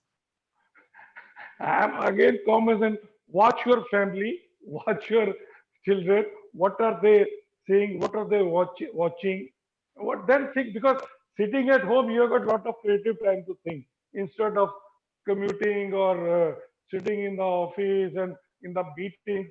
When you're at home with the family, this is the best. But let me tell you, during this COVID period, among our agencies were working. I mean, during these 2 months, we came out with 12 butter topical, which you people talk, and 6 new TV commercials. All during this 6, we launched during Commendable. Yeah, because that was the best time to launch.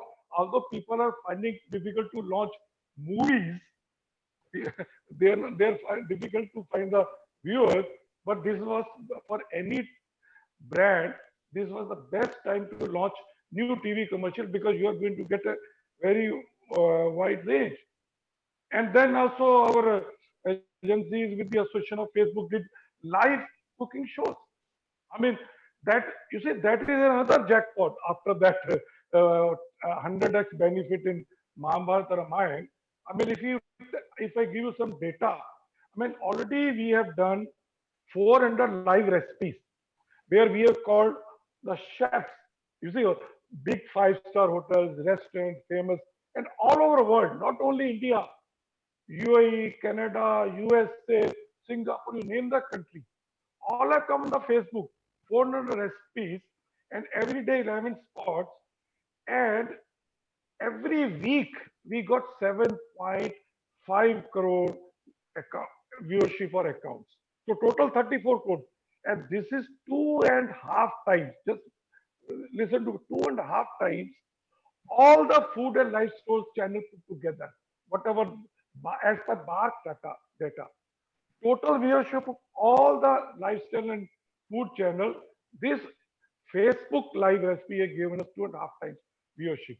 So, and lot of other innovations we are doing in it.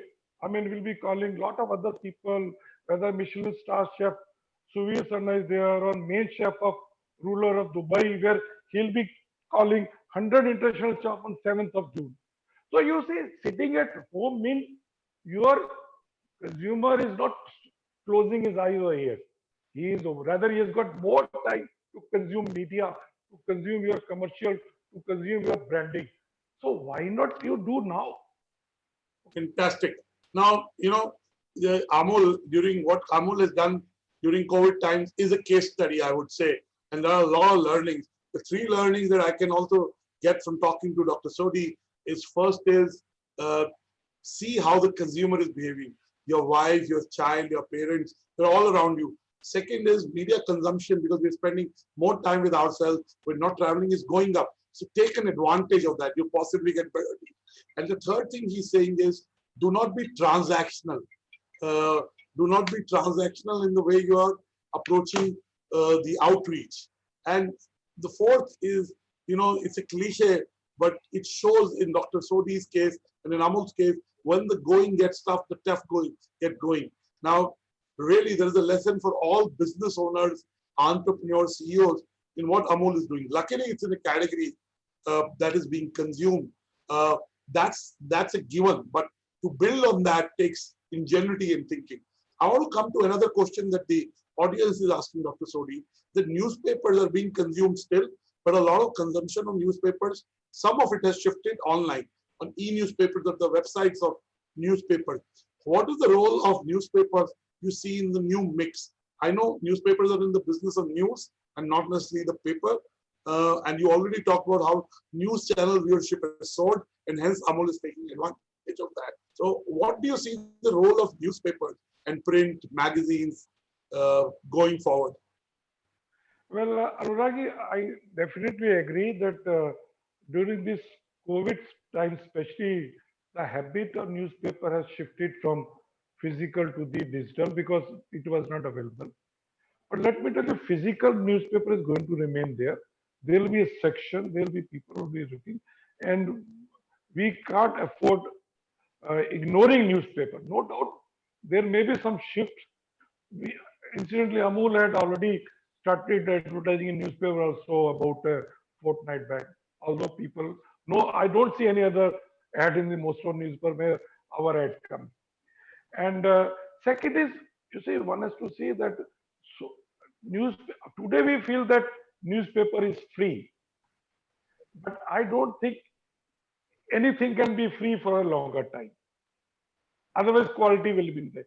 If we want quality news, quality paper, whether we watch digitally or physically, we have to pay for it. And once we pay for it, anything, there is an opportunity to advertise and to the communicate to the reader. So newspaper, I mean, people were saying before COVID, nobody is watching news. But totally reverse has happened. Beautiful. Yes, that's a very important point Dr. Sodi makes. And he's walking the talk. He's not saying things that which are theoretical. He's saying things and he's looking at them in a little long-term, medium-term perspective. He's not looking at them only with the COVID lens. So dare I say. I also want to talk about, for example, you launched the turmeric milk, right? It's a new product and, immunity and well-being have become top of mind. And you already talked about how news channels viewership is growing. Now, would you want, for example, an innovation of all the news anchors on all the news channels at the same time drinking the Amul turmeric milk? That will be too Never much. do it, sir. Please do give me credit on that. Because already on our Doodh Pita India, lot of jokes and memos have come. I mean, latest was some thief has entered somebody's house and the owner wanted to detect him. He said, "Aage aage badhta hai India." And the thief said, "Amul Doodh Pita India." So, I mean, asking anchor to drink, I mean, that will be too much already. Fantastic. See, Amul is also big on cricket, but the IPL didn't happen this year, right? Now, if you save monies from your cricket and IPL outreach, you would redeploy it. Some of it we can see in the last 60 days. What else will Amul do as a brand over the next 30, 60, 90 days where redeployment of this money will happen? We already see it in TV. So give us a sense, a peek into what will Amul plan in terms of media over the next 30, 60, 90 days. Well, Anuragji, I mean, as far as our media changes, we have observed last 3-4 years, our spend on sports has been increasing every year. We had decided that now either people are watching news or sports, or I'm not talking about the general entertainment, people are watching, but number is reducing. And with the OTT coming, lot of your movie fans are also shifting, especially English, to the OTT. So gradually we thought that sports is the best. So in coming time, sports will be the big bet for us. We'll be spending more.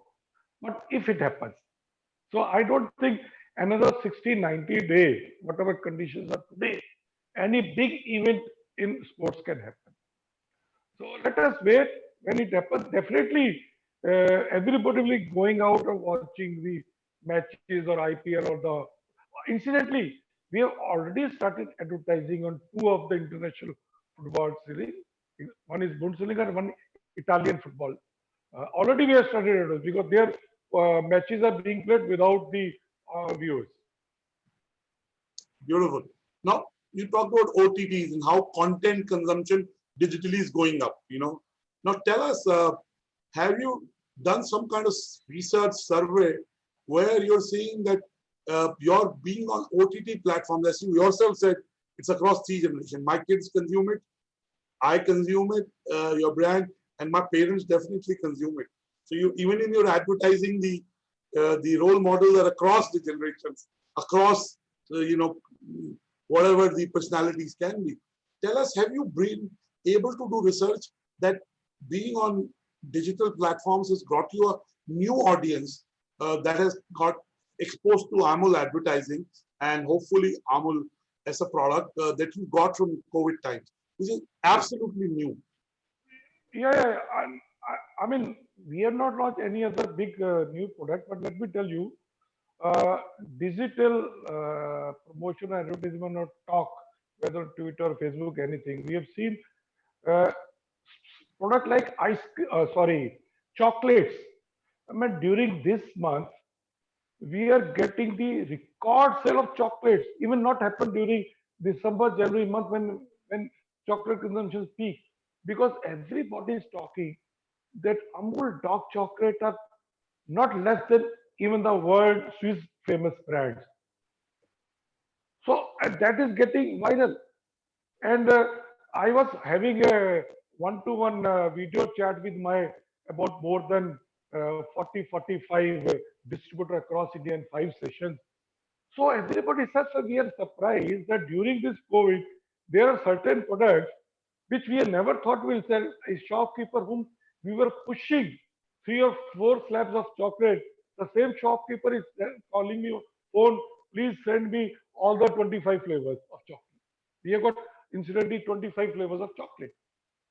Same is in case of our sweetened condensed milk. Shrikhand, it was only sold in mainly in Gujarat or Maharashtra, a little part of Rajasthan. But now demand is coming from all over India. So I'm saying is that it's there.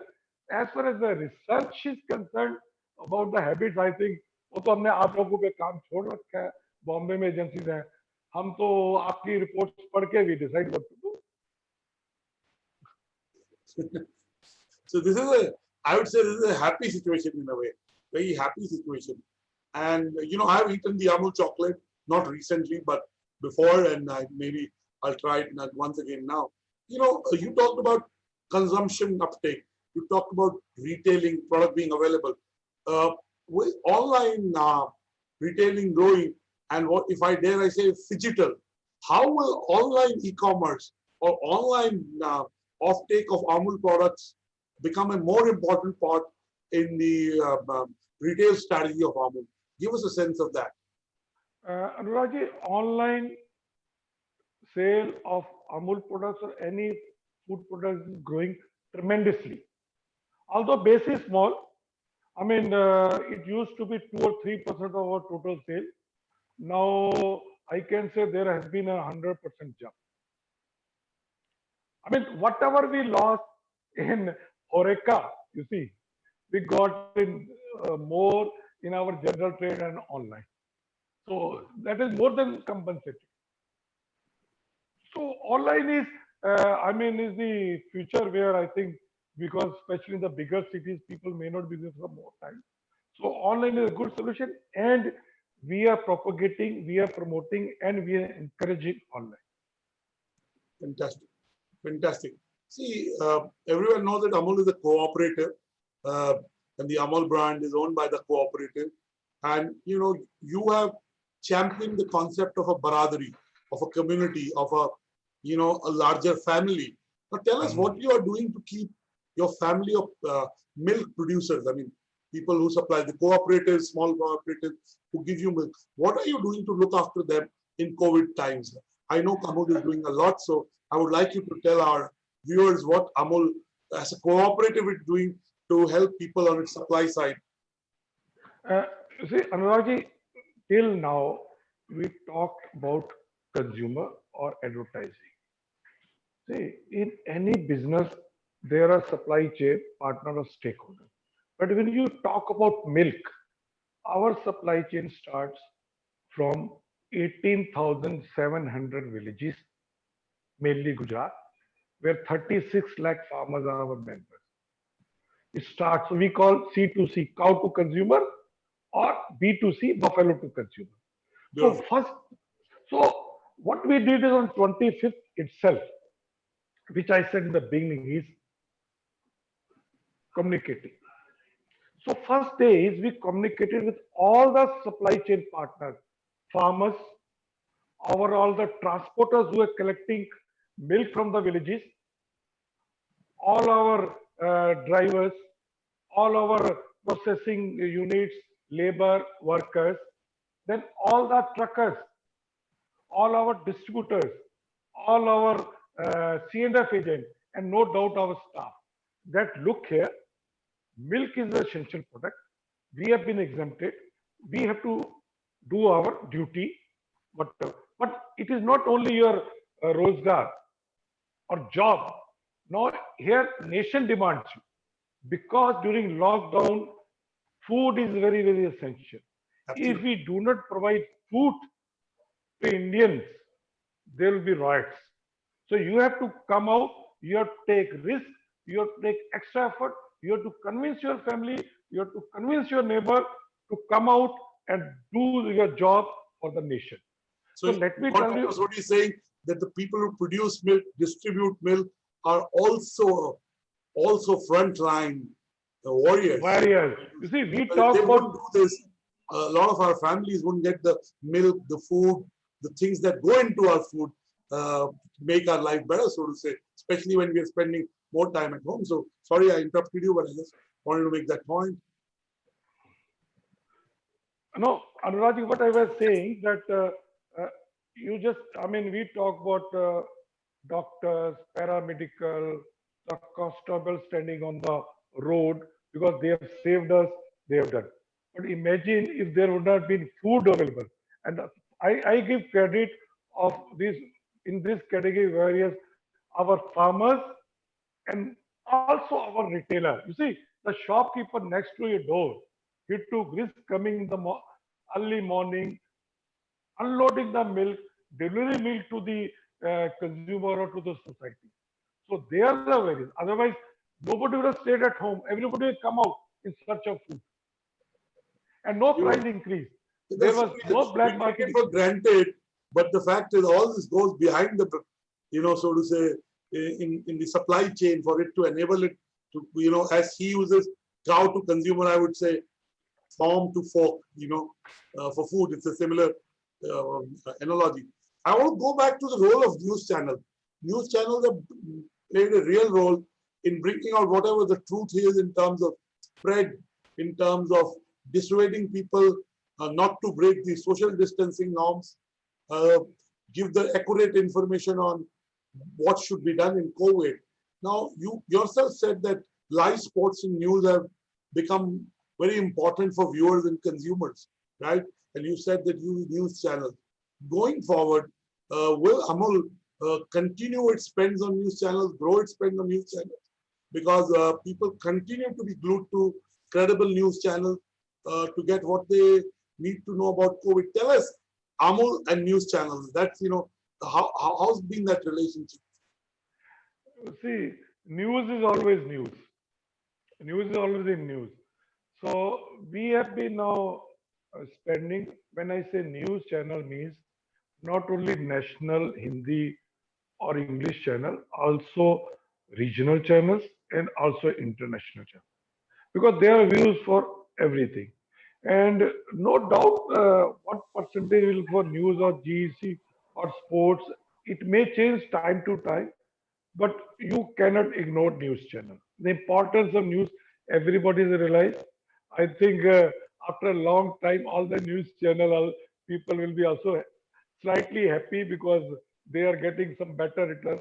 I mean, they in earlier times all the travel or tour and other people are happy now. News channel people may be slightly more happy, but they are now getting lot of advertising money. Beautiful. So, one thing on Dr. Sodhi is he's being real. He's saying what he's doing. It's not theoretical. He's kind of walking the talk. I want to ask my last question about advertising marketing and then ask you two quick personal questions. My last question is, in your brand ambassador is the Amul girl. She's been there for the life that I've lived. Yeah. And 54 years. Possibly will be there eternal. Tell us, would you like to do a contest where all the young girls dress as an Amul girl and come up with witty ideas and slogans? Because people are at home, they're doing new things, and India has got talent. So, do you think that's an idea we'll see happening soon again? Yeah, Anurag, very good idea. I mean, sitting at home, you come out with the Amul girl, some latest witty topical or some line. It's a good idea. I mean, let me tell you, we get lot of such ideas. And any of these ideas come, we forward to Rahul Dakuna because we don't decide the content. We see when you see it. So only if, like you have given me ideas. Forward to those, the messaging on the next day when there's a big news. It is done so beautifully and so wittily, and it's done. Brevity is the soul of wit. It has brevity. It packs a lot in few words. I remember Dakuna used to do it. Who does those slogans now? I know. Mr. Sylvester Dakuna, son Rahul Dakuna and his team. Yes. So, congratulations to Rahul Dakuna and his team. My two personal questions. Every leader, whether a CEO, whether an entrepreneur, has seen a world that is literally VUCA. It's volatile, uncertain, complex, and ambiguous. What are the leadership qualities that it has really enhanced? And the second question is, what is your favorite line when you talk to your colleagues, your partners in the agency ecosystem? What is that Sodhi Saab says to them, that keeps them motivated? What are the things that you discovered about yourself that you did not discover before COVID? And second, what is your favorite line of saying that you say to everyone? Well, I think what I say more, I don't know. You have to ask my marketing, advertising, and CT. But I feel generally as a team, you always, let's do it. Let's try it. I mean, beautiful. Only by doing we'll know what works and what doesn't. And action matters. Yeah. I mean, if you keep talking, discussing, arguing, doing lot of research, by that time there will be 10 people against 10 people. So I've been launching new product. Dr. Korean, you see pic there. He used to say, why you want to do market research to launch a new dairy or food product? You give it to your wife, I'll give it to my wife. If we both love it or like it, we shall launch it. Yeah, absolutely. David Ogilvy said your wife is not a moron, she is a consumer. So clearly neither my or wife or your you see, Anuragji, let me add you here. I get lot of ideas sitting on the dining table with my family, with my wife, with my daughter, my granddaughter. You're the consumers. You're consumers. Yeah. Authentic. And they will give suggestions without any hesitation. But they may not be like, your colleagues may hesitate. The boss will like it or not. They say what they have to say, what is real. Yeah. But I think observing your family, I'm talking, you said what I think is one has to be very near to the realities. Observe people around. Please try to understand the pulse of your consumer. Beautiful. And use common sense. And do it honestly. I think that's the secret of Dr. Sodhi's success, Amul's success. Talking to Dr. Sodhi has been a pleasure. We have 9 odd questions and 8 comments. I've asked them in some way or the other. So on behalf of Exchange for Media, I would like to thank Dr. Sodhi for keeping the advertising marketing media ecosystem rejuvenated, and showing the benefits of brand building during these COVID times. What you invest today will possibly get you more return than it ever will, and build your relationships with your consumer. So follow Dr. Sodhi's example, and you will be a better leader, and your organization will be a better enterprise. Thank you, Dr. Sodhi. We wish you luck. You're a great example of, storms don't last, dreams don't perish. We wish you luck, and we look forward to consuming your products. And next time I meet you, hopefully I'll take some Amul chocolates from you. I am sure you carry them in your bag. Yeah. Thank you. Thank you, Nuraki. Thank you, Exchange for Media, for giving. It's always a pleasure talking to you. And, you're very authentic, very real, and very humble. You have a very big job. You carry it very lightly. I think all our viewers know that Amul has the same agencies that they've partnered for many, many years. In fact, I know of people who started as an account executive and have become CEOs, and they still, Amul is their favorite account. You know who I'm referring to. So, yes. Thank you so much. God bless you. I'll see you another time. Thank you. Thank you. Thank you. Thank you. Thank you, Dr. Sodhi and Dr. Batra, for that very fierce, fiery fireside chat. I think this was the most. Thank you, Kati. All over to you. Thank you. So please, all those who are watching us on Zoom, Facebook, Twitter, or LinkedIn, tell us what you feel using our hashtag E4M webinar and E4M content jam. All those who are watching on Zoom, I can see your chat. So I would like to know, how did you enjoy this fireside chat? I can see a lot of you thanking Amul for, making butter available. The children love it. Chocolates are available.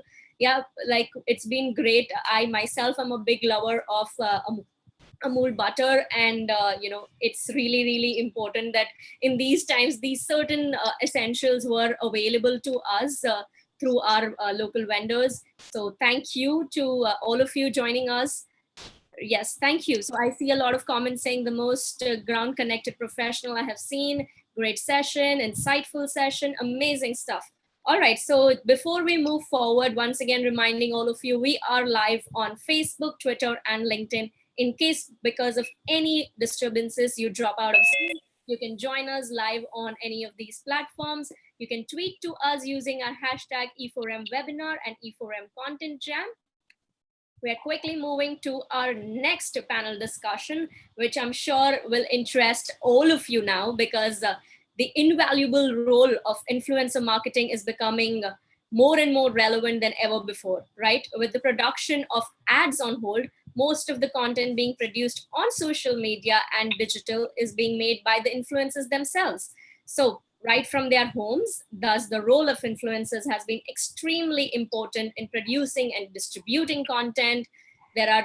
We have some of the biggest brands here. We have one of our very well-known influencer here. One more time. So ladies and gentlemen, I hope all of you are ready. Just comment in your chat box how excited you are for this next panel. And let me now introduce you to our panelists.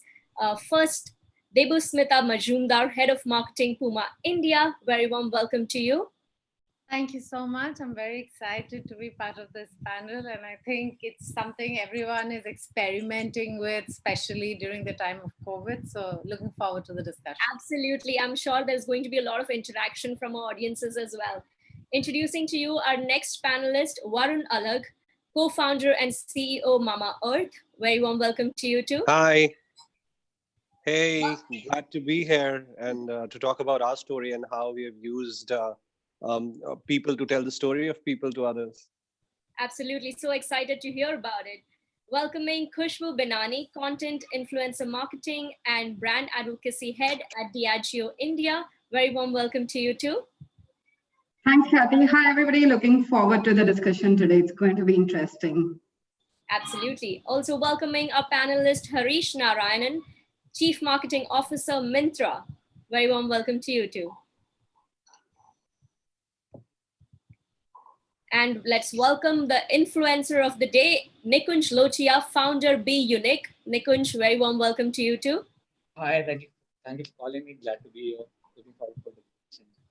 And our last but not the least panelist, Juhi Singh, co-lead talent management, Pocket Aces. Very warm welcome to you too.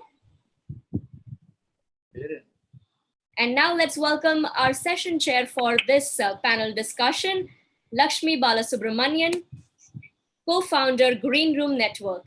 Very warm welcome to you too. Hi guys, super excited. Really looking forward to being a part of this panel and all the interesting discussions. Absolutely, such a varied panelists that we have here. So Lakshmi, I would leave the screen to you to take the discussion forward. Sure, awesome. Hi everyone, it's really nice to be here on this panel. It's work from home and online meetings and now webinars. Truly interesting times indeed. So let's kind of begin with what's the hottest topic right now. Being a lot of ad shoots and photo shoots, a lot of content production, so to say, has come to a grinding halt with the lockdown situation. Many brands are coping and coming up with really new innovations to kind of manage this scenario. In fact, as an agency, we've done some interesting stuff where we've converted influencer videos into television ad. We've converted influencer content. Brands just run them as do paid partnership and run them as ads. We're in fact pushing a lot of influencer videos to use innovative ways of shooting and tell the story on edit, and we're pushing the envelope in every possible way. So I'm happy to hear how our brands here and how all of you have used influencer marketing, in order to kind of compensate the lack of shooting problems that we have right now. Debasmita, do you want to kind of get started? Sure. Yeah, I mean, when it first, in fact, the way it all opened up for us is the day I was supposed to do one big shoot. That was the day, I think a day before that, the lockdown was announced and we had to cancel the shoot. So it kind of happened at the very brink of when we were about to go out there to do one big campaign shoot. So that's when the conversation started internally that if now going forward this entire season, because for us it's a seasonal story, right? So it was a spring summer starting, and soon after the end of season sale, you're ready to do all your launches, you've planned all your shoots, and you realize that's not going to happen as per your plan. So I think the first and the foremost thing that we kind of looked at was to keep the conversation going, to repurpose some of the content that we have done in the past, which was not so much product focused but more narrative led. So we actually went back and looked into our whole content bank and picked out content which we could repurpose, which we could stitch together. That was first few of the things that we attempted. Then it moved on to doing shoots where it was about putting together a creative direction, giving a direction to our influencers to say, this is how you can shoot, this is the objective of this particular content, and this is how we plan to use it. And once we have shared that direction with them, they were sending us content that in their own houses with their own phones or friends, etc. And we use some of those. And at this point, also experimenting with shooting through FaceTime. I mean, that's something we've not done. So if we were to look at doing getting our influencers on a FaceTime and trying to do some shoot with our in-house talent, because even for the shoots we typically depend on an external crew. We get a director and a cinematographer. With none of that with us, we kind of getting the internal team to find ways to do it. So it's been it's been quite a huge learning curve, if you ask me, with content, and all of us been really having to pull the envelope and think of absolutely new ways. And we all are looking up by things that other brands are doing, other influencers are doing, and trying to kind of get some inspiration from what's happening outside. And yeah, that's how it's been, and it's we're continuously learning. And we also know for the next few months we will not be shooting, because even if things open up to kind of just go out there, everyone would feel a little bit of a discomfort, right? Even to get an asset out to say, okay, now we're going to get so many people at a place and shoot. We don't want to create that. So even when things open up, we want to find ways to do shoots which are quick fixes, but where the quality is not compromised. It's a constant learning curve, if you ask me. Absolutely. What about you, Harish? With fashion, it's a completely different story in itself. Have you been trying experimental ways in using influencer marketing with the shoots being stalled and no photo shoots, no product shoots, absolutely nothing? So how is Mitra kind of managing? So, first of all, thanks for having me. Pleasure to be here. For us, it's not a new thing. So we do work with influencers quite a lot. Even if you look at our past, where we created our own IP, which was Mintra Fashion Superstar, that was all about influencers. We have used influencers in a big way when it comes to our own app store as well. So when we do our big sale event, which is the end of season sale, we actually use influencers as imagery on the platform as well. So this is not something that we needed to pivot to. We always used to do a lot of this. Recently, we also launched this thing called Mintra Studio, which is like a mini destination of fashion content on the app itself. So we work with influencers quite a bit. What has changed, as we just heard from Debo, is the constraints of shooting and of the kind of stories that we could tell and the scale at which we can tell those stories. But see, the way we look at influencers is there's a spectrum of celebrity, right? You have your very well-known, well-paid, top-tier celebs. You have your new up-and-coming influencers, and there's the whole spectrum in between. The way we work with them is we make them our voice for fashion expertise or beauty expertise. So when it comes to style and lifestyle expertise, the target audience that we have as Mintra, which is the young consumer, they always tend to listen to somebody who they can relate to, who they feel, yes, this person is like me, right? So what we have done recently is once we reopened, we actually ran a campaign where we shot a campaign in an influencer's house with a couple, right?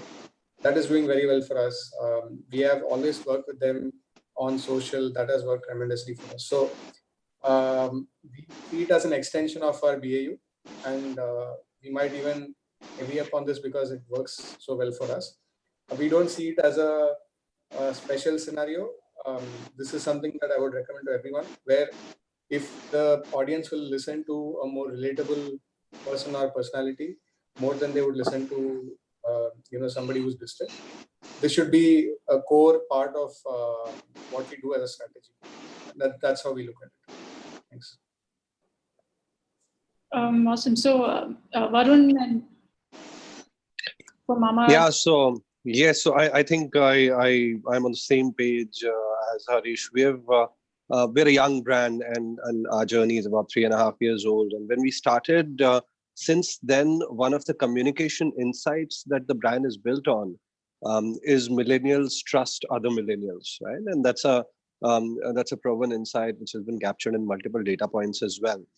And hence, since the beginning of the brand, we have tried to tell our story through other relatable, real people, rather than just limiting it to brand communication ads. So for us, actually, this was really business as usual, because we never really were into large production assets. We were using repurposed content and content through in which other influencers, bloggers were telling our story to consumers, and using them that content and promoting that content to tell the story of the brand.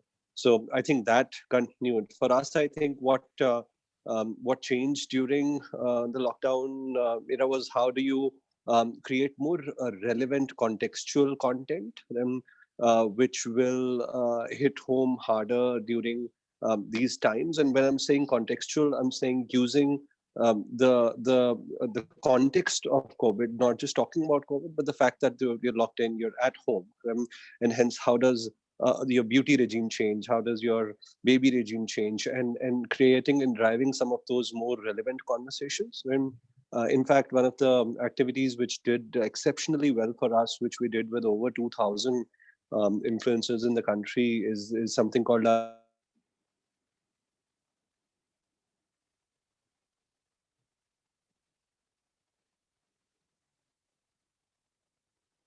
Corona heroes, which were working outside, like police, like health workers and sanitation workers,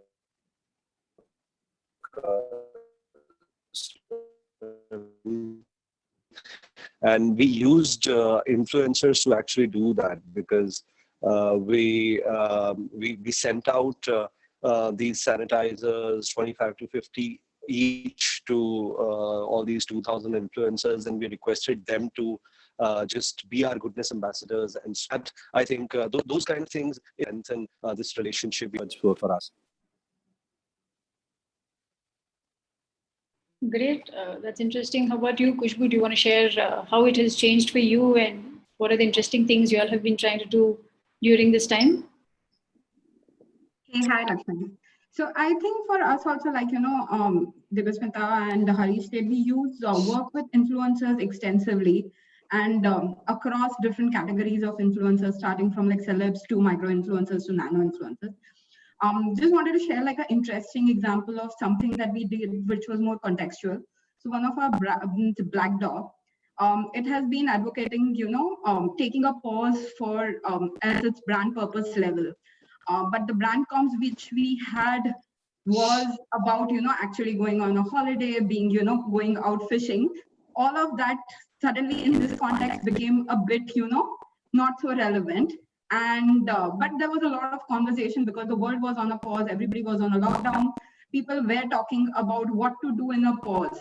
While we wanted to put out a message that it's important to, stay indoors and be safe, but we also wanted to push out a message that, this is an opportunity to actually do something of the pause that you have been forced into, learn a new skill, do something that you always wanted to do and never had the time to do. So what we did was we actually got Veer to do 2 content pieces for us. One was where he read all Shakespeare plays and recapped them in 3 minutes. And other one was that he said that he's never really written a serious song for his band Alien Chutney. So he went ahead and wrote a romantic song for Wi-Fi because it suddenly became the most important thing in his life. So and the content did really well, and we used that for the last couple of months instead of brand comms.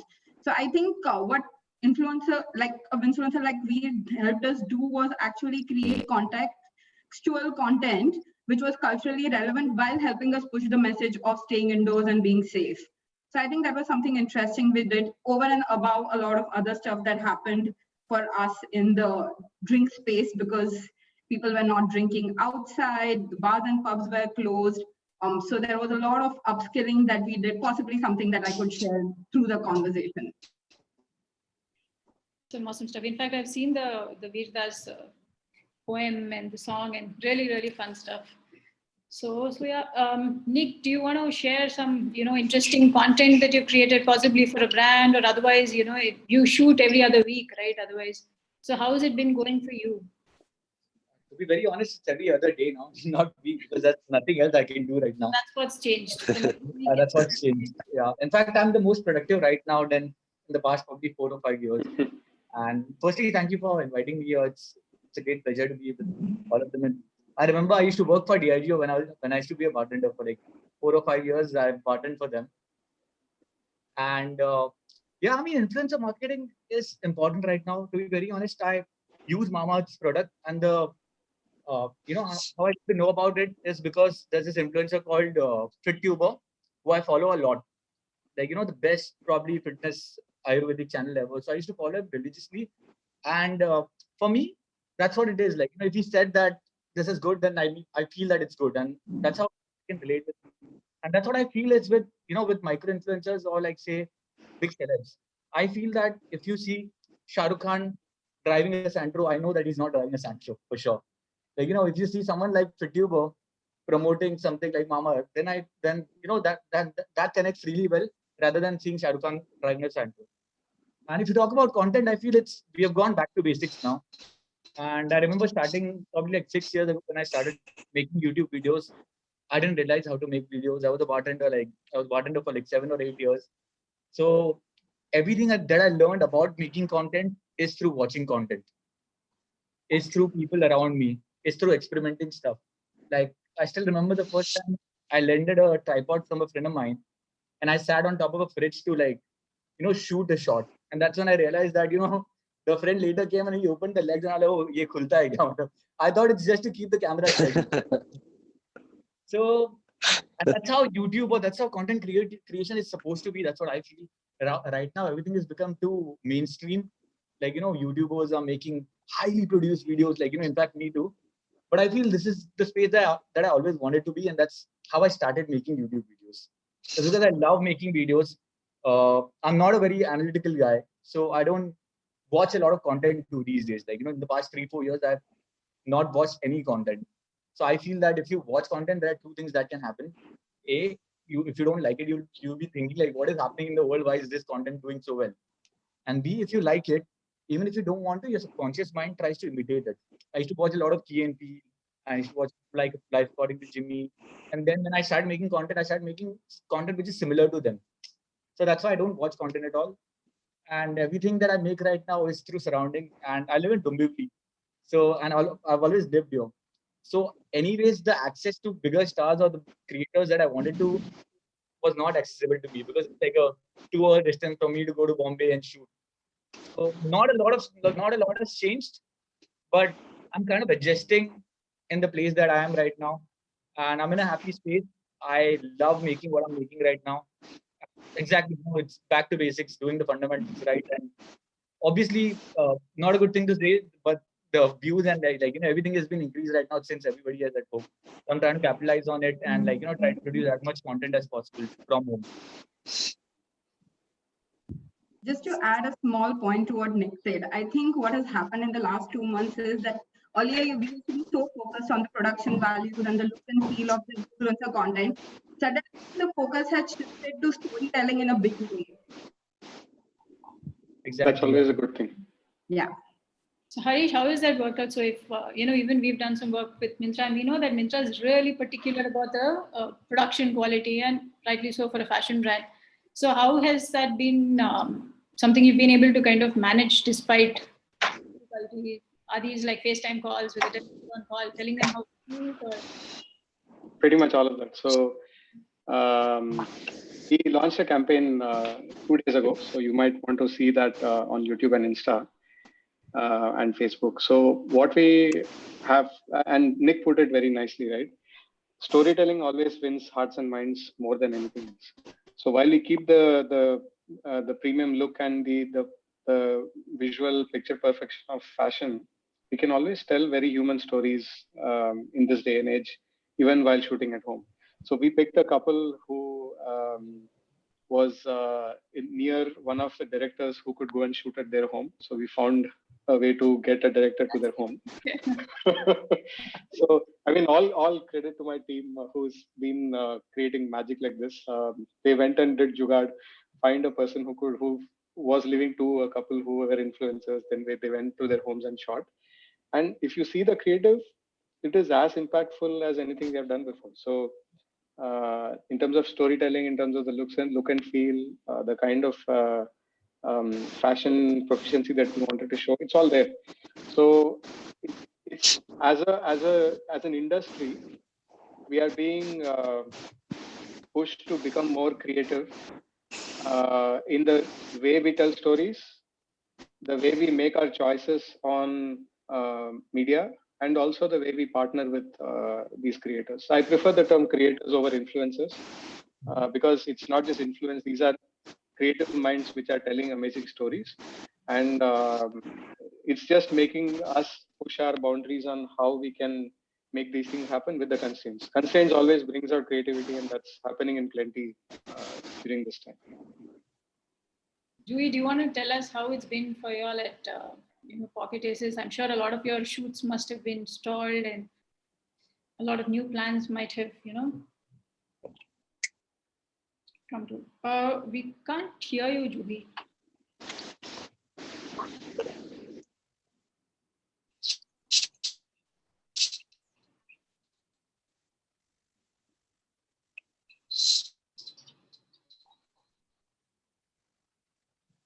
Oh, okay. I think there seems to be some kind of a audio issue.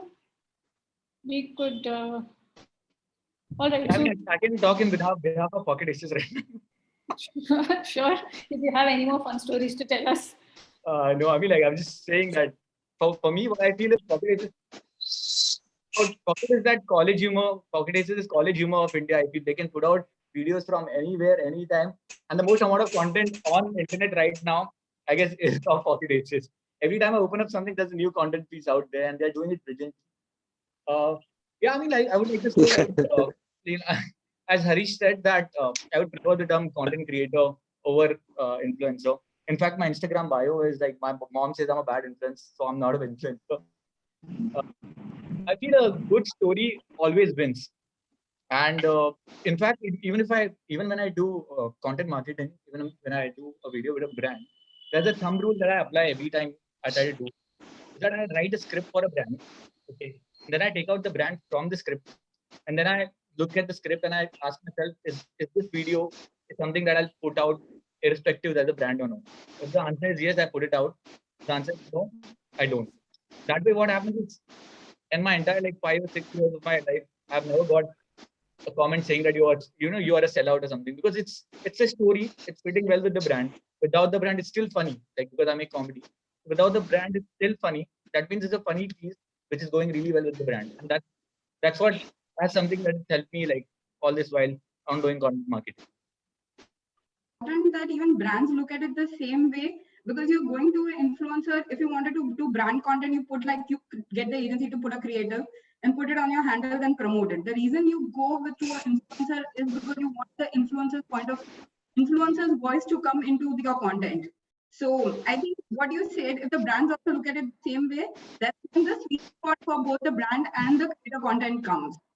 Exactly, and thankfully, like, I'm right now, after the 7 years of the work that I've done, I'm in the position to pick a brand and tell them that, this is what I feel is right, and this is what I feel would go for both of us. Like, if I'm just promoting you, it's not helping you or me. You might as well do like a ad on TV, which will help you. This is not going to help you or me, because I'm not doing advertising. I'm just doing content marketing. And I've seen this, in fact, a lot of brands that I've worked with right now are so, we have a good rapport that sometimes I make a video for a brand without even a brief. And I tell them, this is something that I've shot. If you think it's good, I'll put it up. If you think it's not good, I'll just take out the brand part and still put it up. And to be very honest, I've never got a time where they say that it's not good. So I've built that rapport in the past 6 years, and I've seen it changed right now, because I remember the first 1 or 2 years, like, in the second year or something, when content marketing actually started. It's, I started making YouTube videos when YouTube videos was not a thing like in India. So I remember YouTube used to take us to this thing called speed dating, where we used to, in fact, Pocket Aces were also there at that time. In fact, so what happened, what used to happen is we used to sit with brands for like, it was like exact speed dating. You used to sit with brands for like 15-20 minutes each and explain them what is content marketing, what do you think, why you should come in this unconventional way and not do that. So I've seen that phase to this phase now, where in fact, like, everybody is trying to get into it. Awesome. So, kind of moving on to... Lakshmi, can you hear me now? I just want to check if you can hear me now. I can hear. Do you want to... Okay, cool. Yeah. May I? Sure. If you're not spending too much time, I'll just take a couple of minutes. Thanks, Nick, for stepping in when my network was so crap. So yeah, just a couple of things. First, about the talent in particular. So we've seen in the lockdown phase that, the demand for influencer content has gone up many-fold. We've been able to cater to it quite well, and we're really enjoying making some of the content. A lot of it is about the lockdown. The campaigns are about the lockdown, but similarly, there are some that want us to stay completely away from the lockdown content completely. On the Pocket Aces front in general, we've continued to make content on Filter Copy's been making videos a couple of new fresh videos every week. These are without anybody meeting up. So we've set up a new system with, the crew size may be same, but we've identified creators who can shoot this on their own and be able to put it out for us while the editing, etc., is done by Pocket Aces itself. But we've really relied on creators to help us shoot what we're putting out. On Dice, we've created a series in lockdown with Bumble and Cadbury. It just went out. It's a 24-part series on Instagram. So that released from, I think it was the 3rd week that we were into lockdown that we started releasing 1 episode every week. Yeah, so we've not stopped innovating. We're creating new stuff all the time. None of that has stopped, and hopefully we'll keep coming up with newer methods and entertaining everybody who's watching us. We just did a food and drink on Gobble with you guys. So we just for lockdown. Yes, right. So, kind of leading on to the next question in the same breath, right? So are we all, I mean, is a lot of brands still doing a lot of lockdown communication, or we've noticed, like, starting in March, April, a lot of the conversation was about hygiene, hand wash, and a hand wash challenge ourselves. So, or, work from home, board at home, makeup looks from home, and so on and so forth. So has that kind of changed now?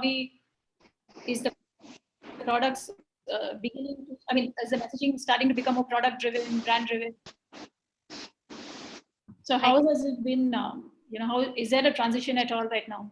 Yeah, for us, I'd say that, the lockdown, the couple of aspects of the brand and what the situation kind of, like the realities that kind of came out was there was connection between the two. For example, workout from home became one of the very things that people started doing, and as a sports brand, I mean, we knew we could have a voice there.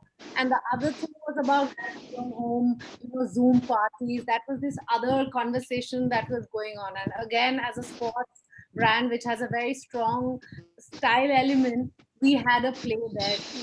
So for us, it wasn't, yes, I mean, hygiene conversations sort of started coming in when the business resumed to say that what are the measures you're taking at the store, or be it in the online platform, what the entire supply chain doing to make that happen. But that's more like an informative, but if you really talk about the content creation and the storytelling, we're really trying to relate to what a consumer is feeling and the lifestyle that he or she is having to lead during this.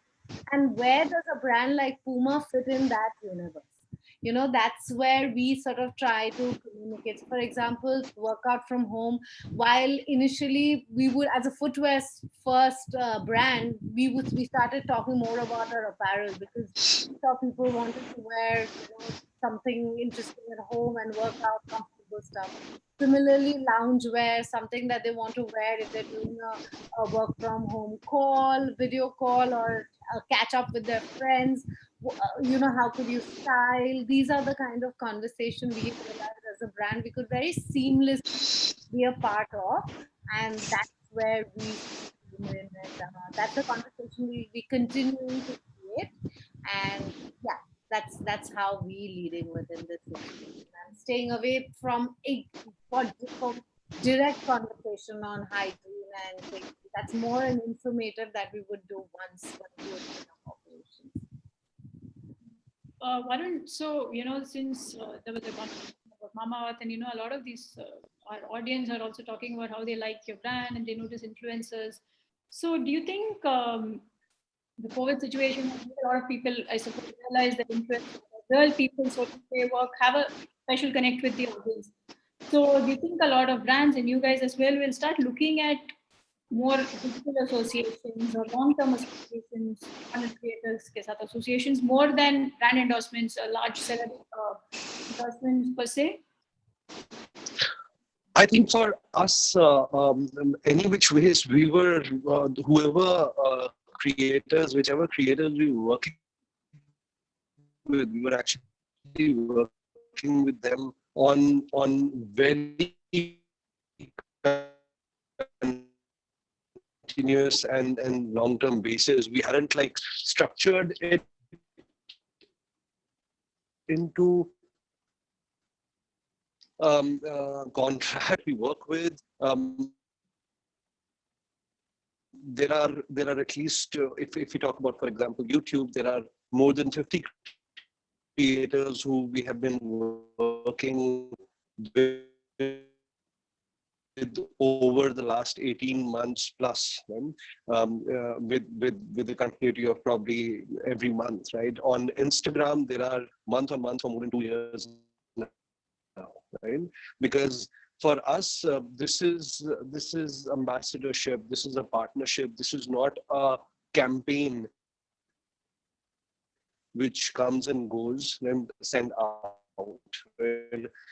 This is the media that we believe exists for us, are the best place to tell out they are partnering with us. Nowadays, creators make a choice on brands, right? They will not just go with any brand which is just paying them money. They will evaluate, they will look at what the ethos are and hence sort of associate. So for us, these any which ways have been longer form associations.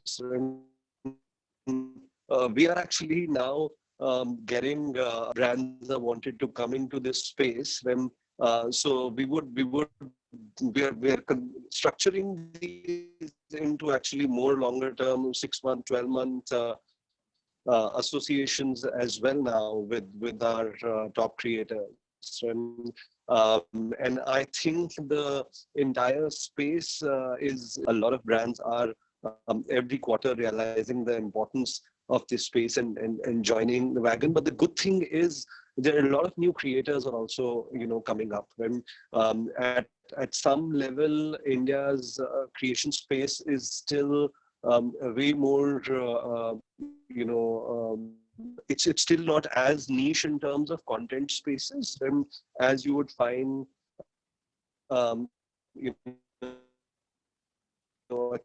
China or a US.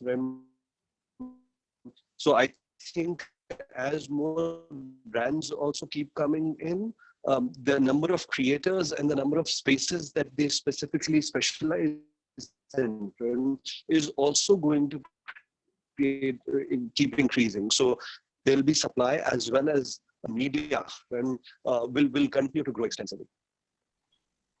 Nice.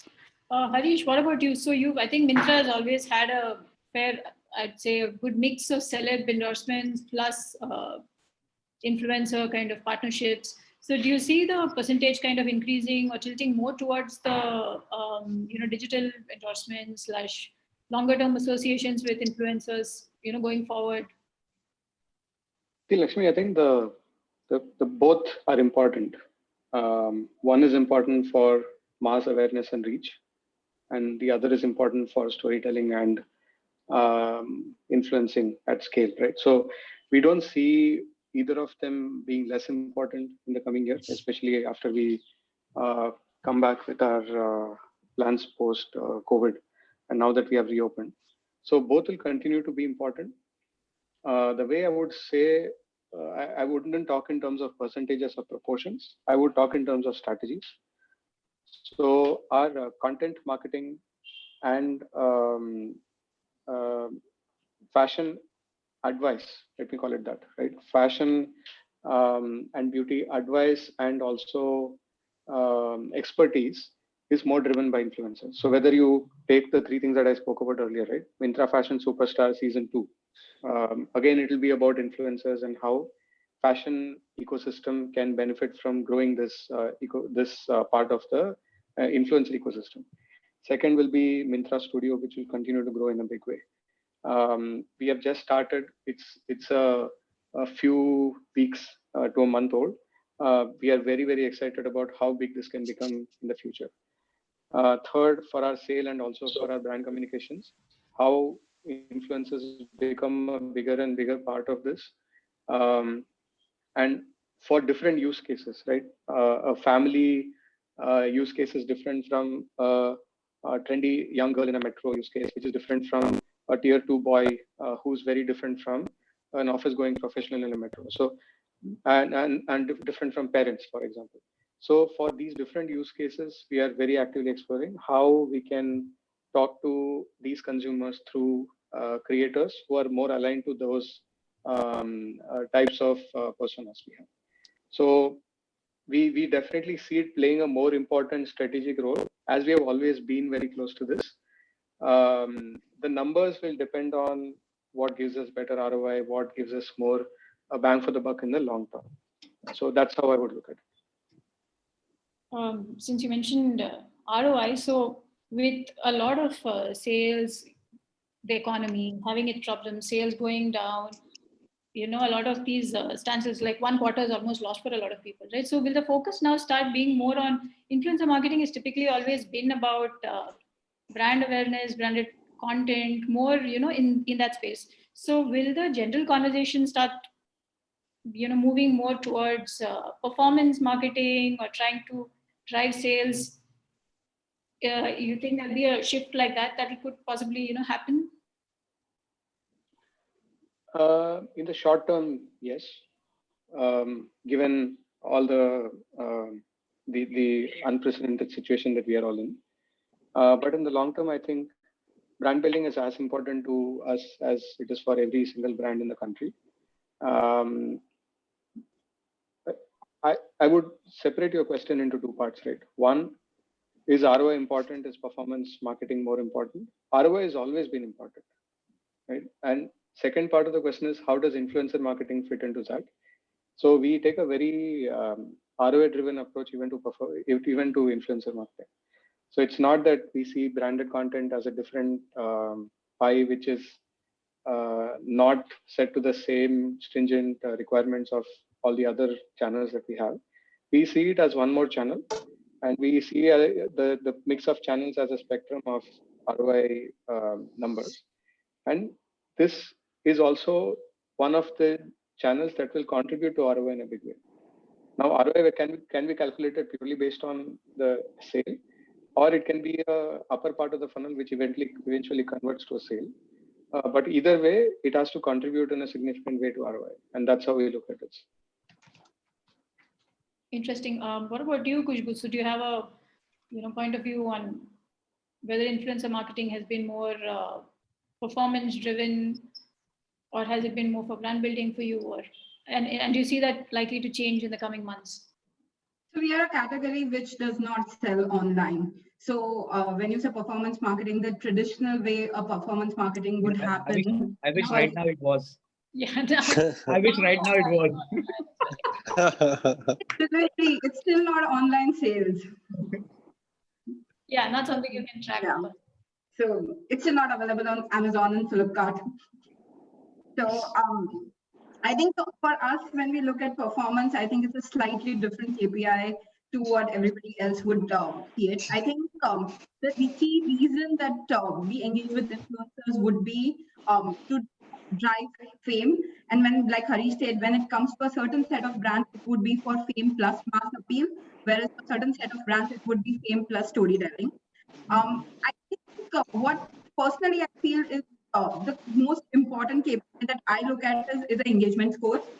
So if I create a piece of content on a brand handle versus there's something that I've co-created with an influencer and is resting on the influencer's handle, there should be a significant delta as far as the engagement is concerned on the influencer's handle for the content to have really, to me, be considered as something which has given me a ROI worth the investment. I think it's because of the category, it's a slightly different response to what everybody else would give. Yeah, absolutely. So, I mean, in fact, we honestly kind of believe that there's a lot more that can be done with influencer marketing itself. So a lot of times influencer content, like, content creators content get, especially for a category like fashion, beauty and all of that, these how-tos and reviews, most of the time are created, they stay on their channel, they stay there forever, but they're viewed for a certain period of time and they kind of lose their significance. Whereas, reviews and how-tos and tutorials are actually valid for life. So long as the product exists, those videos will have value. So, now COVID is kind of pushing a lot of people to use these in multiple ways. And we've also kind of built a tool that will kind of bring all these to the home page and the product page and kind of increase shelf life, increase conversions and things like that. What's going to be important going forward is going to be how you convert your influencers and creators into your brand advocates. I think, and a lot of that journey is not necessarily a journey of how much you're paying and whether you're getting into endorsement contracts with them or not, but it's going to be a combination of that plus how you're really engaging with them, kind of experiences that you're offering to them. the kind of conversations you as a brand are having with them. I think it's going to be a mix of that. I mean, and I think getting an influencer to an advocate is what also I was saying that, but it's a great KPI to, evaluate your relationship by. Yeah, absolutely. Julie, have you, with Pocket Aces done some kind of a, any interesting kind of a deal where maybe it's led to performance? How is it? Is there any interesting ways in which you all have structured your partnership with brands? Just hold on. Can you hear me? Yeah. Yeah, okay. So, I mean, I think that the series on Instagram would be a great example for this. It was done with Bumble and Cadbury. It is 24 episodes of 1 minute, content on Instagram. And every 4 episodes are stitched together for YouTube. They've been, their production quality is great. It doesn't look like it is a 2 people on set kind of job. Of course, there's a large team working behind the scenes, and putting a lot of the technical requirements together. But I mean, I think that quality, etc., has not been compromised on that yet, keeping in mind that nobody met to do that. We identified actors that, could pull this off together. One of the actors directed this, the whole series, and they were given very strong tech specs to kind of follow to make it. Very similarly, even influencer content or things made by creators right now it's easy to do for a brand because the quality hasn't changed pre or post, right? We're still reaching out with the same, like you're engaging with your audience, it's a smaller ticket size. So all those kept in mind, we're creating campaigns. And I do think that influencer marketing is kind of, there's going to be a blur between like a TVC production and influencer, what an influencer can create. I think that Godrej, the Godrej campaign with Karan Johar is a good example of this. It's something that typically would have been done as a TVC in this, but in this time they've explored it and done it as a campaign on Karan Johar's page. Also, we've seen that atypical brands that weren't advertising so much with influencers are doing it a lot more now. So something like a good example would be SBI. They've created many campaigns with us. This one was created like a bunch of people met to make it, so it was done pre lockdown, but it was a really interesting one on spreading a message on breast cancer. So they've created, SBI created this little dot card with how you can self-examine for breast cancer. So that was a really interesting campaign that we did recently with them. I think currently everybody is in this phase where they're trying to innovate and come up with the best that they can to keep their audiences engaged. And we're doing exactly the same. Yeah, like you rightly said, the lines are blurred between, Nick also mentioned that there are more content creators, right? So it's not really so much influencer as much as content creators. Yeah. The marketing is slowly a form of content marketing itself. I mean, creating brand content. Also, like, I think that being able to function efficiently yet remotely is going to be the new normal. So I think that everyone is going to have to figure out that, and advertising is a large part of the marketing spends in digital. A large part of it is will have to be like refigured, I guess. Yeah, so probably the last thing cover is, what is the general feel? Is it something that's going to kind of disappear? Influencer marketing is like the biggest conversation. Like everyone said, it's the most sought after kind of marketing technique that's right now, and it's been working out. Everybody's been pushing the envelope, trying out new things. We're doing a lot of things that we, never knew possible with a bunch of people at home and, all kinds of various. Do you think it's just a temporary kind of a thing until things become normal and it goes back to, we don't know when the normal is going to resume, but yeah, so when it does in a couple of months, hopefully, you think the kind of this trend might not sustain, might not continue, or do you think it's something that everyone's learned in this journey and, we'll probably try exploring a little more of this along the way as we go? Varun, what's your So I think I very strongly believe that even pre-COVID, there was a strong trend towards influencer marketing or content marketing, as you choose to call it. And I strongly believe this has just been a period where a lot of people who did not believe in it or were not experimenting with it have ended up doing that. And whoever has done that will likely to be more likely to be continuing this even post that, because it's really it's a consumer insight. I mean, the generation that we are talking to believes in listening to stories from people rather than stories from branded production 60-seconders. So I think hence I believe that it is just accelerated the pace of adoption on influencer marketing. What do you think Myntra is going to kind of continue after the whole COVID situation kind of?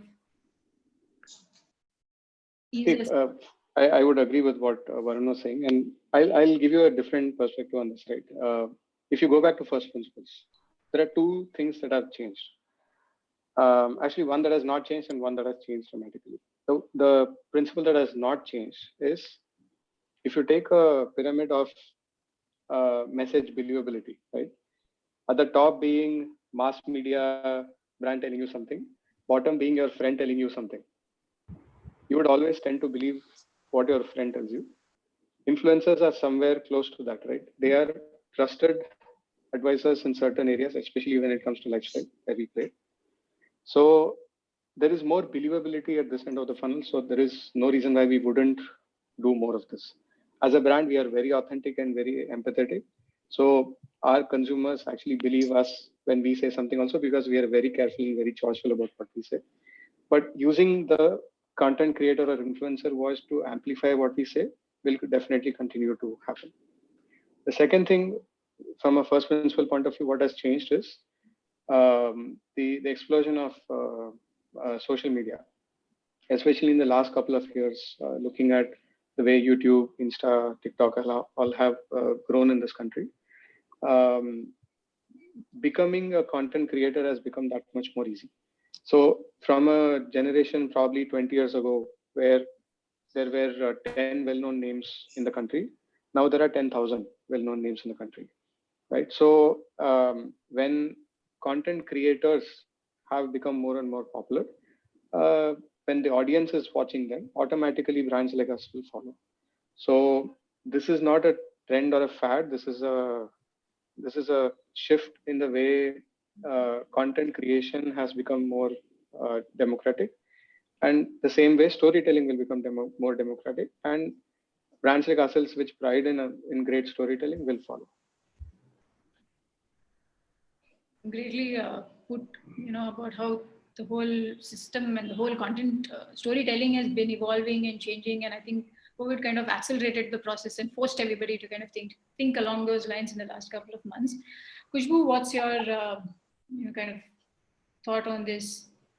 I agree with what Varun and Harish stated. Just one little point. I think what is on the brand side, we've shared a perspective. But what has happened on the influencer end, like there were food bloggers who used to talk about places to go and eat. They are not talking about that. There used to be fashion bloggers who is like, outfit of the day. They are not talking about that. So in the, not just on the brand side, but on the influencer end also, they have been on the last 2 months have been a bit of a unlearn, learn journey for influencers, where they, because of the challenges, they have had to reinvent their content narrative, how they want to, grow. And I think somewhere in this, there is an opportunity for brands to work better with influencers in a very authentic way, because things are changing. And honestly, I don't think we are going to come back to normal in 2 months. It might be slightly longer than that. So it's about adapting, learning both ways. So I mean, I'm amazed at how interesting some of the influencer content has become compared to earlier people just posting great looking pictures. So I think it's going to be very interesting going forward. Absolutely. So what about you, Devasmita? So are you going to actually cancel that shoot you had planned and make it a shot at home? Well, no, I think I agree with everyone who just spoke, Varun, Harish, because for us, collaborations, working with content creators, influencers was very much part of our overall marketing strategy. What has changed though is how we engage with them, how far we stretch it, what is the balance between the big budget shoot and the smaller pieces. How do we tell the story? Storytelling has been very much a part of how we as a brand have evolved, and we will continue to do so. And the content creators and our influencer advocates have been a very strong pillar to make that happen. It just, we constantly evolving in the more, what are the newer ways to do it, what are the most fresh take on a certain story, and how better can we tell it, and in within the constraints that have been, which has been more environmental. But the whole aspect of storytelling still is critical. The aspect of having the influencers be the voice of your brand and say it in the way which is relatable to your consumers still exists. So all of that exists. It's just finding out newer ways. And I think in this situation, like people say, right, like necessity is the mother of all inventions. I think this is the time we'll see some of the most exciting marketing inventions coming out in the way people do marketing. So yeah, I think this is here to stay, and newer learnings to come out of this. So Nick, why don't you share some, your thoughts on this, and we could wrap that up with your closing lines on. I mean, like, I would like to say what I would agree with what Harish said here. Like, the top being your the top panel being your actors and stuff, and the bottom is your friend telling you. In fact, I would say, like, as I said, I'm not an influencer, I'm a storyteller. The biggest influencer for me is the guy in the store, I guess. Because I still remember my first most expensive shoe that I bought when I just started earning was Puma, by the way. And when I went to buy it, there's this girl who told me, I was just checking it out, and I was like, just checking it, and I was like, it was decent. She's like, nahi, yahan pe nahi, wahan pe dekho, acha dikhega. I'm like, what's the difference? Mirror hi hai na? Nahi, yahan pe nahi, wahan pe dekho. I don't know why, but when I saw in that mirror, I loved it and I bought it. I don't know what she did. I don't know what's there in that mirror, but that's what I feel like. These are the people who are influencers. And apart from that, I feel storytelling would still be the same. You are at your home. The best you can do is collaborate with a lot of people. Collaboration is the way to go about it. I still remember the video that we did for a brand. And, there was this app that we promoted, and the app was trending on iOS for #1, like for the next 1 week. So I don't think any amount of money or any amount of, any amount of money can give you that source, or even if you get that, it will require like an immense amount of money to put in. People would still believe people that they hear every day. Best being the blogger. I would have probably have a lesser reach than someone who blogs every day, because he's giving his life out. He's telling people what he's been through. People believe him in more than rather than me being a content creator and putting my life out on Instagram. I make comedy videos, but that's how it is, I guess.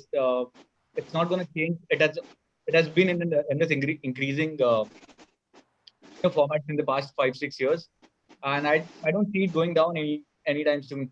In fact, if you see right now in the curve of people making content, you would have your actors getting like millions of followers, probably say 20-30 million followers, and like an influencer with like a content creator with probably like 1 million followers is much more.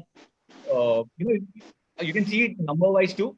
If you can check the comments on the content creator who's got 1 million followers, or like the amount of likes or the amount of shares that he gets, to someone who's a Bollywood creator who's probably got like 15, 20 million followers, you would always see more engaging is the one who's like creating content constantly. Yep, absolutely. So I think we've kind of done our time here. Thanks everyone. It was a great conversation, some really awesome insights. I'm glad that we could discuss on all that we did. So thank you, Lakshmi, for moderating the session, and thank you to all our panelists. Thank you for being here and discussing. Thank you. Thank you. I can see a lot of people in the chats have enjoyed the conversation.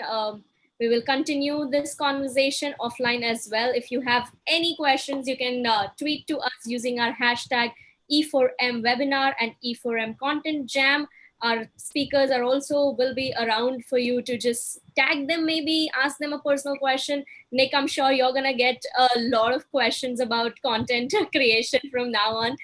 But because a lot of people are also asking where vernacular influencers, is that going to be the next big trend? So yes, I would request everybody to join us in this conversation on Twitter while we move on to our next panel. Once again, thank you very much to all our speakers and panelists here. Thank you very much. Thanks, guys, and thanks for having me. So ladies and gentlemen, moving forward, we're talking about the role of innovation in COVID-19 when it comes to product, price, place, promotion, or people. Now, while it's usually the role of agencies to curate content for brands, and they continue to do so, this discussion will be focused on how are brands themselves transforming in these challenging times. How are they innovating and inventing through new products, packaging, or simply collaborations? What difference are brands doing and what are their learnings? All of this will be spoken in this very panel discussion. We have some of the stalwarts of the industry coming together on this very panel. So I hope all of you are ready. I would like to see some excitement going on in the chats, how all of you are doing. Give us some thumbs up, how excited you are, because this is one of the big one here. Let me now introduce to you all our panelists. Arvind RP, Director Marketing and Communications, McDonald's. Very warm welcome to you, sir. Thanks a lot. Happy to be here. Atik Mehta, Marketing Head, Think and Learn Private Limited. Welcome to you too. Welcoming Avi Kumar, Head Marketing Z5. A very warm welcome, Mr. Kumar. Hi, thank you for inviting me here. Gaurav Jeet Singh, General Manager, Media South Asia, HUL. Very warm welcome, sir. Welcoming Nipun Maria, Director Brand Strategy, Vivo India. Very warm welcome to you, sir. Hi, how are you? Very well. Jayam Vora, Co-Founder and COO Fraternity. Very warm welcome, sir. Hi, thanks for having me. It's a pleasure. Sandeep Juneja, Vice President, Sales and Marketing, DHL Express. Very warm welcome, sir. Happy to be here. Thank you. And to chair this session, I would like to introduce to all our viewers and our panelists, of course, you know him, the co-founder and director of Exchange for Media, Mr. Naval Ahuja. Warm welcome to you, sir. Thank you, Kathy. Thank you so much. Thank you for doing this in a lockdown. Thank you all the panelists. I'm glad to see you all. Hi, and as I was going through the list of the panelists we have, I realized that we have people from across all the categories that we need during lockdown. You know, we have HUL, which, you know, we need for our daily requirements. We have Z5. We can't do without, you know, entertainment at home. We have a fitness brand here. Obviously, during lockdown, most important, Vivo communication, of course, we can't live without, and Byju's and McDonald's food and you know, online learning. So you know, it kind of completes the entire. I don't know whether Michelle intended it for it to be like this, but it has turned out. I'm glad. So before we start, you know, as you know, that this entire series of sessions have been about what are the new things happening in content marketing. And one of the things that COVID has done is it has kind of accelerated the pace of content curation, content marketing in the last 2 months, because, you know, adversity, as they say, is the mother of new ideas, invention, new thoughts, and a lot of us have been pushed and challenged into thinking and coming up with new stuff. So let me start with my co-panelists and ask you one very simple question. Tell us one very interesting thing each one of you has done in the last these 2 months in terms of engaging with your customers, which is obviously related to content. Can we start with you, Gaurav?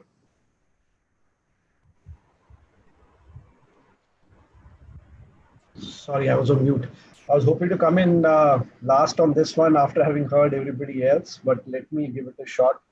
I think the biggest, the very interesting piece that came through and on content piece, the most surprising thing that I found, at least in the last 2 months, has been what's happened to our belief in God, right? I mean, it's just gone through the roof. If you see any genre, any TG that you might cut at, somehow Ramayana, Mahabharat, and the entire pantheon of the Indian gods has been on air at the same time and kicking the TRPs out of the park. So nothing Somebody was beats. joking that day, when life is in danger, we all remember God. So it has a correlation.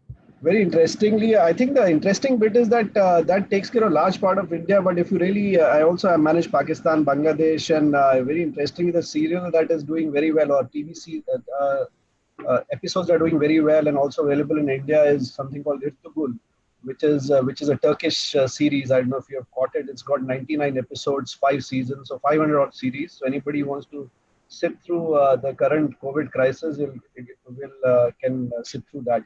So hence, I think the one big metric about our belief in as Eastern cultures and is around belief in God and dependence on that is really strong. And when you speak to consumers, there's almost a certain fatalism in that, in terms of saying that, yes, I don't know how it'll get right, but it will get right. So there's a certain optimism and belief that they will be taken care of. I think that is one piece on content, that how this particular vector, however old it might be, however dated, and has come in and just taken consumers by storm. I think the second big learning in this period has been, to your point, Naval, that in times like this, you see a lot of innovation. And I think the second piece is that the way a lot of work that we did around Lifebuoy, Corona, and use of TikTok for that matter, that's right, the kind of scale that we managed was tremendous. So that was a big learning again for us, in terms of limitations that we thought we need these big studio houses to create the kind of content that can go out, and the scale of brands that we have. And the rapidity with which that could be created, an amount of uniformity and regimentation that could be followed on that was really powerful learning. And finally, I think it is amazing how similar our love for content is. And same things trended in India at the same time, whether it was Money Heist or any other these pieces that really became big on a certain TG. It just shows that there's something about content that has nothing to do with language or any other barrier that can cut through populations and be relevant, in spite of it not being in the language that you can speak. So just a universality of great content is what was a big learning in a time like this. And of course, you can do all this over a cup of nice brew-made Dalgona coffee. So thanks for giving me an opportunity to plug in 2-3 brands as we spoke. But that's what I get paid for. In fact, I'm told Lifebuoy also created a partnership with Swiggy, and your TikTok campaign has been, that's the first instance of Lifebuoy using TikTok as a platform globally, what you've done in India. That's right, Naval. It's the first instance of a Unilever brand globally using TikTok at the kind of scale. And I think the other pieces, Swiggy and other pieces, other routes to market, are really powerful way of managing the kind of disruption that we've seen in physical distribution, the kind of disruption we've seen in the regular ways of reaching consumers for even our advertising. So that disruption and how can we really manage it and manage creatively to reach consumers both physically and mentally in a time like this has been a big learning and very humbling experience, very frankly. Let me hop on to Avi Kumar. We've all been at homes watching more TV, consuming more OTT. So obviously, I'm sure Z5's daily consumption has gone through the roof as well. So what are the other things you're doing, Avi, as Z5, to engage more deeply with consumer? Because as we all know, demand for your product is going up. you don't have any distribution issues, except the fact that some internet providers have reduced bandwidth, but that does not materially impact you. So what are the ways for a OTT platform to kind of sell more of it? We also know that increased consumption is not yet completely translating into increased revenues because advertisers have lesser money to spend. But are there some interesting things you've done that you want to tell our panel and the audience? Sure, Naval. So Z5 has undergone a remarkable evolution, if you see, in the last 2 years, where we've pursued a vision to become one of the nation's destination as a super app for entertainment. And one of the most profound changes over this time has been that we've got a very rich understanding and deeper commitment towards delighting the customer. So that's become a norm for the company. And there's only one focus at the moment, which is consumer. So what are we doing right now? We are focusing on hyper personalization to mix brand content along with technology and focusing on everything that is essential, and that is the consumer. We have put up tools and we've put up technology to understand the consumer at an n equal to 1 level so that we can connect better with the consumer. And in this unprecedented time, it becomes even more important for us to understand what the consumer needs and delight him with that content. So when I say Z5 is a super app, we have a lot of use cases. We have introduced kids in the last 1 month. We have introduced hyper shots. We've come up with gaming, hyper casual gaming on the app. News as a cluster has been improved, and a 3.0 version has been released. We've come up with a lot of content innovations, whether it is from a perspective of live, or it is shows which are shot in-house, etc., etc. But the key is the consumer and hyper personalization for the consumer. So while there is 125,000 hours of content, but for us it is important to provide the consumer what he is looking for without him looking for it. So that's the key. I think that's a very good point. Yeah, for especially a media tech company, hyper personalization, and then providing advertisers the ability to ride on that. Because I think as we go along, as this crisis peters out and as economic activity starts, at least for the next few quarters, hyper personalization and geo targeting will become a very important aspect.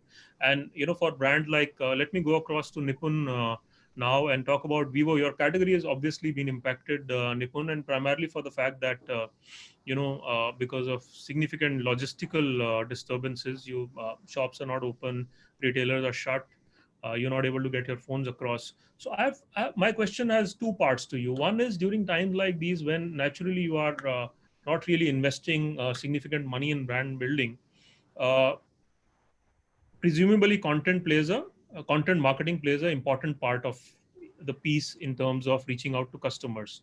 So what have you done to kind of keep that engagement going? And the second part to my question is, which obviously I will then post your answer come across to everybody else, is that how soon do you see a category like yours restarting the brand building activities that you were doing pre-COVID? Okay. Yeah. Hi, Naval. And hello to everybody else also. The first part of your question on what we've seen really different is that in the last 1.5 months, we clearly saw that the trend of people really looking forward to a product or a feature or product advertising in general, in our category especially, there was much less interest in product advertising. The interest completely shift because nobody was really looking to buy a phone. There weren't any options available to buy it. Shops were closed. E-commerce companies also, there was no delivery for a large part of the lockdown.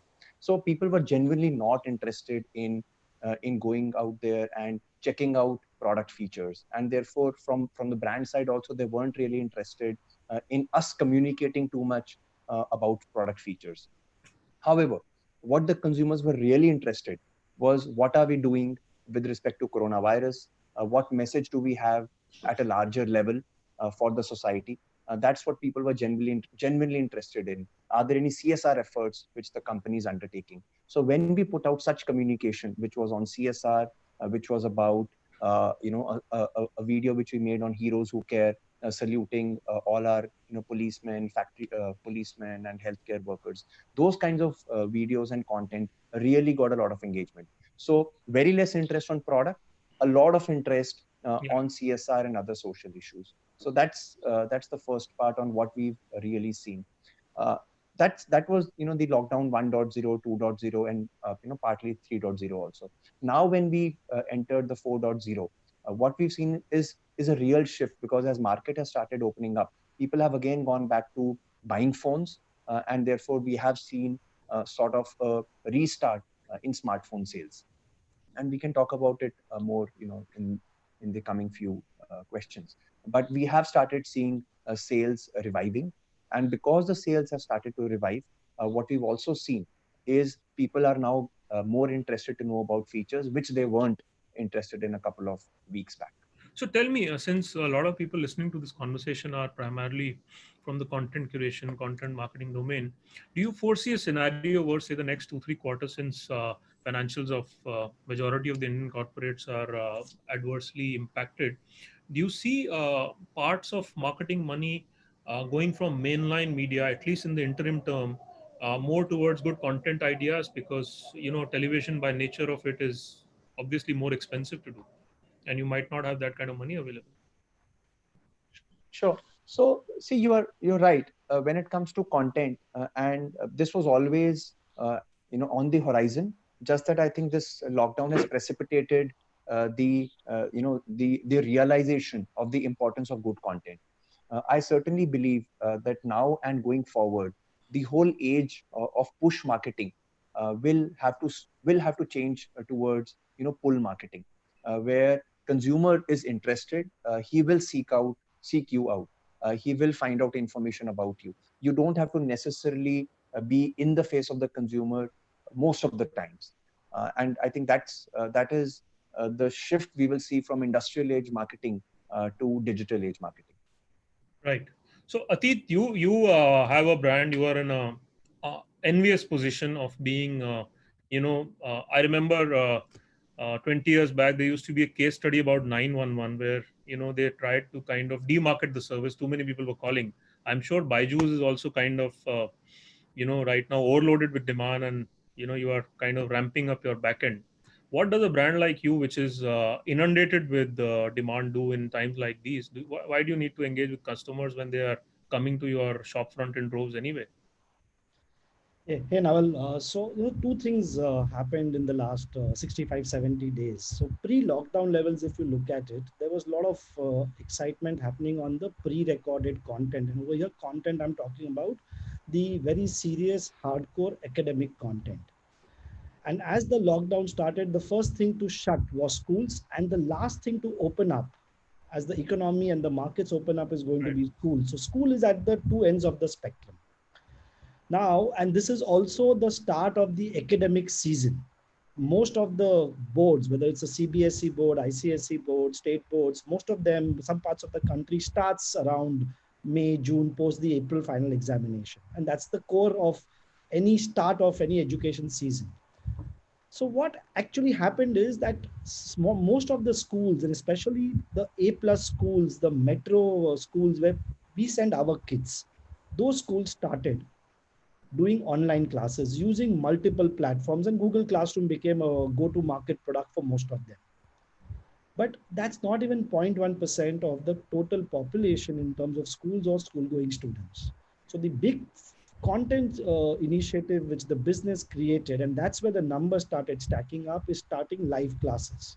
Because at the end of the day, everything has gone up. OTT consumption has gone up, TV viewership has gone up, gaming has gone up. And parents and students, parents and kids both being at home 24/7, it was just becoming difficult for them to manage. How much are you going to watch? Now, if somebody is able to provide educational content in a live format with one of the best teachers, and that's exactly what we ended up doing. And that is the surge which we saw, both in terms of engagement, both in terms of subscription, as well as more and more student at a pan-India level whose schools have yet not started online classes came on board. So new segment, which was never part of your addressable universe, started coming into the play. And that's the biggest gain over the last 2 months. Right. So, and what happens to the marketing monies, as I asked earlier? Where does that go? You guys are a large advertiser. You spend significant money on, all media, traditional, new media, digital content marketing, and how do you see it panning out next 2 quarters? Are you going to do lesser of television relative to what you'll do on digital and content? No, so digital is always dialed up and it will go forward in a much more bigger way. There will be a recalibration of allocation has already happened. Digital would take the center stage because everything is digital now. Education, the mode of education has changed. The delivery of education has changed from a physical classroom to your homes. So digital will play a significant role, and everything around digital, whether it is a content-led digital conversation or a performance-led digital conversation or a brand building-led digital conversation, that would certainly get dialed up. While you will still continue looking at the other mediums the way you have always been doing in the past, the air cover, which is your television, should continue and will continue, and Right. everything else depending upon the micro level marketing, whether it is print or radio or anything else, would also be considered. So more or less the budget remains same, some changes in the allocation. Right. So Arvind, your brand is quite interesting because it's a QSR. Uh, but because of the lockdown, obviously consumers have not been able to go to outlets and pick up stuff. You, of course, I was reading somewhere you've dialed up on pickup restaurants, drive-in outlets. What do you do at a time like this to keep touch points, especially because food as a category is extremely sensitive? I'm sure in the first part of the lockdown, especially month of April, very few people really wanted to order out or Yeah. Yeah. get food from outside, Right. and that would have adversely significantly impacted you guys. Now, Right. how do you communicate both your brand salience as well as the safety features during Right. a time like this when you can also not, as Atit said, do too much of air cover using television? You just have to go to consumers through hyper personalization. Right. Thanks for that, Neville. Hello, everyone there.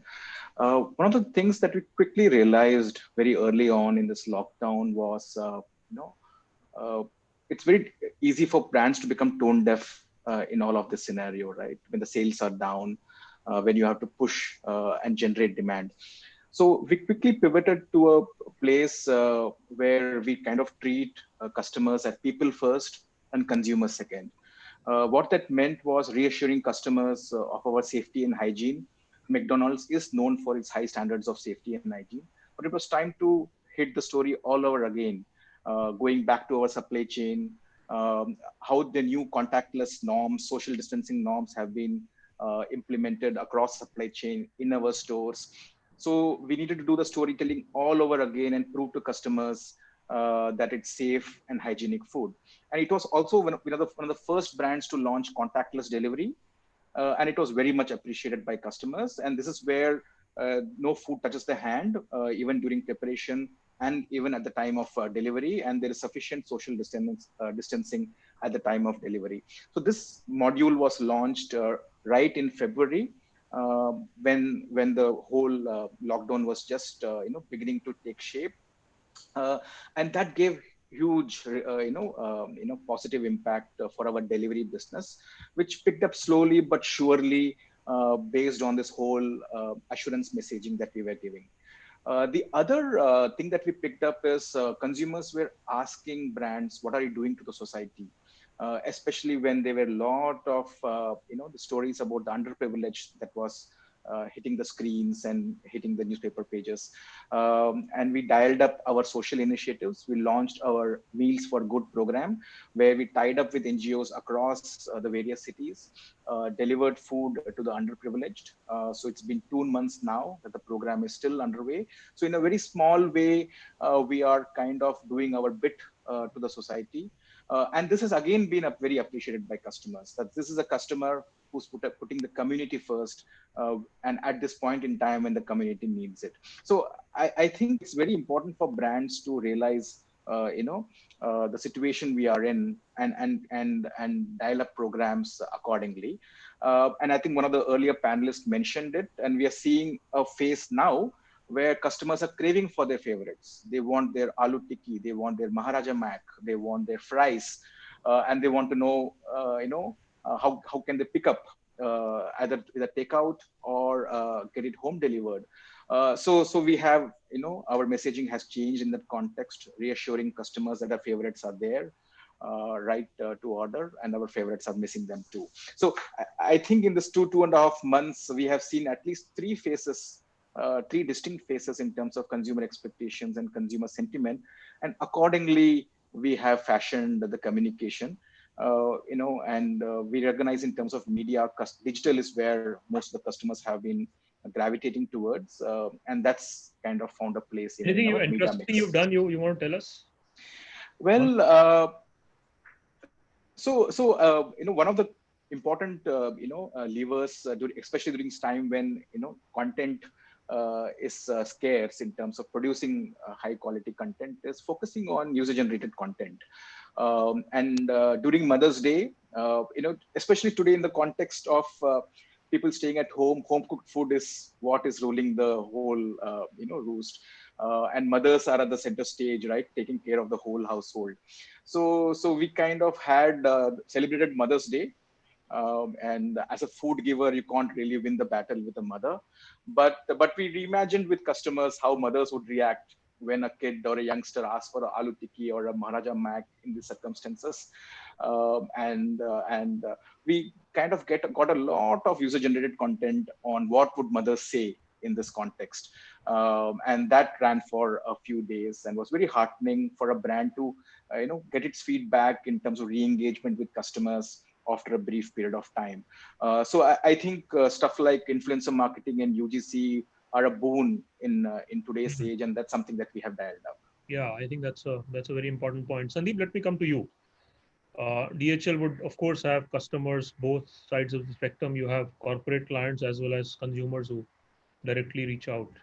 So there is a B2C piece of your business and there is a B2B piece of your business. What would you do to kind of talk to both? Because, the communication, the engagement you have with both is, two very different, areas. I think, can you hear me? Yes. Good. I think so. Therefore, as a brand, when we are communicating, we are communicating externally, but a lot of our internal employees are also looking at what we're communicating. So therefore, that sense of responsibility is there in our communication. And at a time like this, that we realize that this is a health crisis and it's not really a marketing opportunity. Therefore, at some level, whatever selling horses that we ride at times, we've thought of getting off those selling horses. We got off them and trying to sincerely embrace empathy. So in our tonality, in our communication, we are trying to be genuine. We know that social distancing is not equal to customer distancing. And therefore, being in touch with the customers is far more important than ever. Fact of the matter is, we are in international logistics. And therefore, for us to function, we have to be on the ground, right? We have to be picking up, delivering, running vehicles, working at the airports, unloading our aircrafts, loading our aircrafts, building containers. There's so much work to be done, and then so much uncertainty that it would come from when we went 100% lockdown and are slowly opening up. And the organization was fully involved in negotiating and understanding the terms and conditions and how to operate. And all this chaos, to maintain a clear narrative was very, very important. I think so what we were doing, and customers were opening up too, and they wanted to export and they wanted to import and they wanted to know what's going on, right? So we kept our communication very, very short, very meaningful. And we were helping our customers pick out relevant and most important key points. But you know what? Suddenly it dawned to us that, look, the word state is so important, right? None of the narrative we hear from the government, anybody, gets completed until they say the states will take the final call. But there's so many states and so many rules. And there are companies like us who work across states, across so many countries. How do we understand, first of all, what states are saying? How do we cut the clutter and communicate to people so that, more than the fluff, they need meaningful information right now. So I think that's what we've been doing.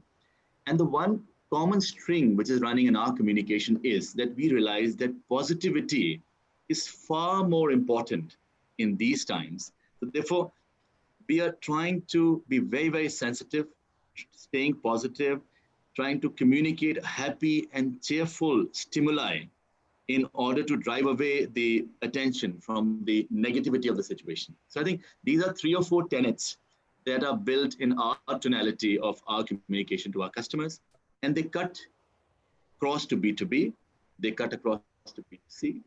Many of our customers walk into our retail stores knowing extremely well that when they walk into a retail store, the safety protocols are absolutely top class, and we get live feedback from our customers on how they felt when they walked into our store.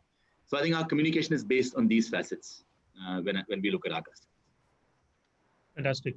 Jayam, let me come to you. You run a brand which is again very relevant during lockdown times. A lot of people, especially, I've experienced this personally. A lot of people have time to focus on their personal wellness now, and you guys are very well placed in that category. You want to tell us what you've done last 2 months? How have you kept the brand alive and buzzing?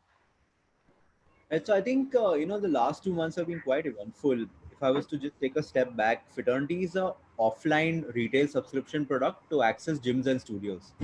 So by nature, I think the lockdown kind of shut all avenues of business for us. But I think what was a renewed focus that we saw is that more and more people, as you mentioned, want to get into fitness, right? Immunities become, I think, our strongest line of defense. So the whole idea was, for us as a team to identify what formats of fitness will be able to cater to this growing demand. And there were multiple formats. And I think what we realized is that rather than pinpointing on one format, we would kind of create a skew of offerings which would cater to different segments of consumers. So as to give an example, if you are a consumer who's just entering fitness, if we provide you pre-recorded videos for you to kind of watch and work out, there is a high possibility that you may end up getting injured. So that's when we said that, okay, let's create a high touch model. Let's empanel a few 100,000 trainers across across the country to say that if Jayam as a new person wants to get into fitness, how can you kind of take them through the basics of fitness at a one-on-one video call, and then give them the option to kind of look at a pre-recorded video to scale up the process, right? The other thing that we did was to kind of create a, I would say, sustainable equation between supply and demand. So we worked with over 2,000 studios, so fitness studios in India, to kind of train them towards technology adaptation to actually take a fitness class virtually. So while Fraternity earlier used to help you find a class and go to it, now the idea was, how do we get the class to you, do it in a group format base, so that as a user I get a sense of normalcy where I have people working around me. There's a trainer kind of looking at everything that I'm doing, and hence it's quite sustainable and effective for me as a user. The third thing that we did, we also created a library of pre-recorded content with the aim to create scale and cater to a user base, which was already into fitness, wanted to kind of level up. So I think these are the kind of things that we've done. And I think the way we've looked at it is that, while these cater to COVID challenges as of now, it's going to be a very interesting model in the future. So I personally predict that 6 months down the line, we'll actually have a yoga class happening in Bandra, where 8 people will be attending physically and six That's people right. will be attending from different parts of India virtually onto that class, right? So I think it's very interesting. In our opinion, given the offerings, it's very important to communicate them in the right way with the user. Us being a startup, is not that well flushed with funds in our ability to kind of use multiple channels to our advantage. So I think what we've done in that aspect is that we've kind of tried to create a lot of interesting user generated content, which may catch the consumer's attention. One example was where was a workout series where you're not using equipment, but you're actually paralleling it to house chores. Because I think one other displacement for most urban Indians is that they're all working at home, right? They're Yeah. actually doing household work. So the idea was to create a series that when you're doing your dishes, how do you maintain fitness? When you're sweeping the house, what can you do better to also make it a fitness routine? So I think those kind of things have worked well for us, is my point of view. Fantastic. So let me just expand the umbrella a little bit here. Content marketing obviously is a piece that resides in the larger marketing ecosystem. I was reading the WARC report that day, and some of the points that stood out for me was one of the things that Martin Sorrell said, that in his assessment, the economic recovery from COVID will be an inverse square root, right? Which is going down initially, then coming up a little bit, and then completely plateauing off. We don't know what shape it will take in India, and we hope that the shape that it takes in India is more V than an inverse square root. But what I want to know from all of you is that if you were to, like a lot of people are jokingly now saying, BC and AC is before Corona and after Corona, right? The definitions have changed. So if you were to look at the role of content marketing and influencer, that will fit into a brand's agenda going forward, how do you think it will change from a pre-Corona to a post-Corona world? Yeah, you want to start, Atit, and tell us? Yeah, so now also see, at the end of the day, what are we here for? We are here for to try to win the trust of the consumers by providing services.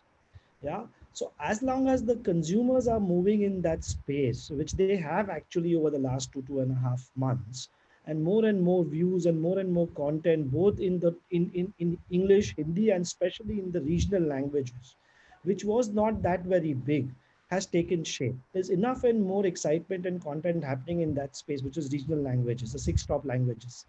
So it's the whole shift, or the metamorphical shift, is happening from sitting at home and trying to search for content, or content coming to you, vis-a-vis going and finding out content which is relevant for you. And if that shift is continues, then there would be a significant shift in the way you look at marketing, you look at content marketing, and the way you look at influencer marketing.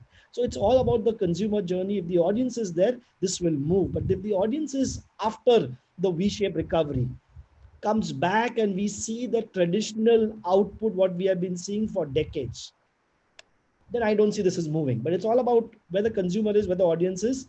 Brands as well as brand monies will move that side. How will it move? So if let's assume a scenario that the recovery is not V-shaped and there is significant impact of Corona, how, tell us granular points, 1-2 points, as I said, pre-COVID, post-COVID, content marketing, how will it change? What are the things that you would do differently that you were doing earlier? Oh, so the things which one would end up doing differently is looking at opportunities. Because today, if you look at the last 2.5 months and all the reports with Bark and all of you guys have been submitting and publishing, we have seen a significant change in the way we are spending time on entertainment. We have seen the significant amount of time we are spending on gaming. So that is a clear-cut indication that numbers are moving. So as a brand, you need to move to that space. Today, gaming will become a huge play as we go forward, and there is enough and more content available in the gaming space. So one needs to move to that level. Same is the case in entertainment. Entertainment has moved across TV, but the growth has been faster on OTT platforms. Yeah, and a lot of opportunities are available over there. The entire Doordarshan piece which happened, nobody expected that content to do so very well, but it was a real eye-opener. And getting advertising over there was becoming difficult in terms of cost. So what has happened over here is 2 or 3 small initiatives or things in the marketplace have shifted the entire paradigm. So that is the way one needs to move step by step. There are no right or wrong rules. There's nothing right or wrong over here. You'll have to evolve, and you have to be nimble-footed and agile and keep on looking at opportunities which are coming forward. Gaurav, your company manages brands across sectors, and you've been for a few years now. You've been significantly investing in the space. So, what's your learning, as I said, from a pre-COVID to a post-COVID world in terms of usage of content marketing, influencer marketing? What are the things that will change? You're on mute. I think you need to unmute, Gaurav. Sorry. I think, Naval, it's a very pertinent question that I struggle with every single day, because every opportunity like this one, Churchill said something very interesting, that never waste a good crisis. Now, in a crisis like this, there is also time to really put your thinking hat on and imagine what scenarios could be. I think the biggest learning is that in a scenario when something like this happens, you should never be fixated to any scenario. That's the first thing. But I'll tell you two, three trends that for me were very striking. Now, if you look at China, for example, which all markets started opening up, you saw people revert to same behavior almost immediately. Some things come back so rapidly that it shocks you that was this the same place just a week back, which was actually empty, is now crowded with people. Restaurants were chock-a-block full and were going at a premium. Now, if you look at India, and if you start looking at green zones, red zones, and the containment zones, the the first lead indicator that actually people are getting out of homes in a massive way is the amount of TV time drop that you see in green zone. So what it is amazing that things that we imagine, and interesting you mentioned the inverse square root curve. As you start getting distant from a event like this, the memory also starts fading, and you start going back to common behaviors. But I want to take two, three points here. I think certain things will have changed forever and will be so. Next time that you're in a bank queue, you won't have the person standing behind you in India really pushing you right into the counter.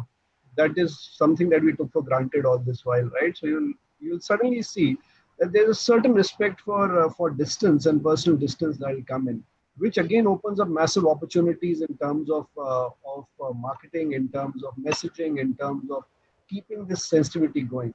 I think certain hygiene categories have come to stay. I mean, as they say very interestingly, that it takes a crisis to like this one to really skyrocket some of the categories that would have taken years to develop. Some of them are on this here. I mean, for example, sanitizers. You never imagined the first few days people were being given sanitizer. Some people were drinking that sanitizer. So you have to stop people from drinking a sanitizer. So now everybody knows, even in rural villages, hear people and people understand what sanitizer is. I used to be a marketing manager on Pureit, and it took me a lifetime to explain what a virus is. Now nobody needs explanation on what a virus is. You have deep India, and you listen to consumers, and you realize that virus people understand suddenly.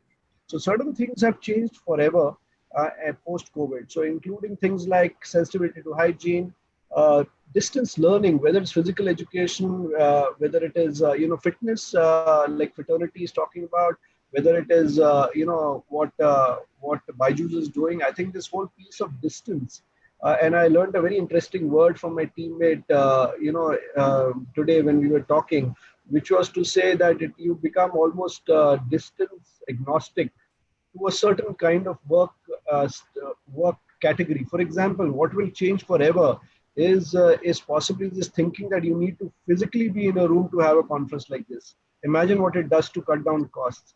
I think the other piece is that which will not change so easily and take a lot of effort for us to change is, are people ready to give value for this to the extent they were ready to give for physical intervention. So let's say if a similar session were to be done with or a learning session or a fitness session with the same amount of fee that you had for a physical intervention, let's say what a CureFit like scenario did, will that continue, or will people still want physical evidence of that service? I think that I'm not so sure that will change so much.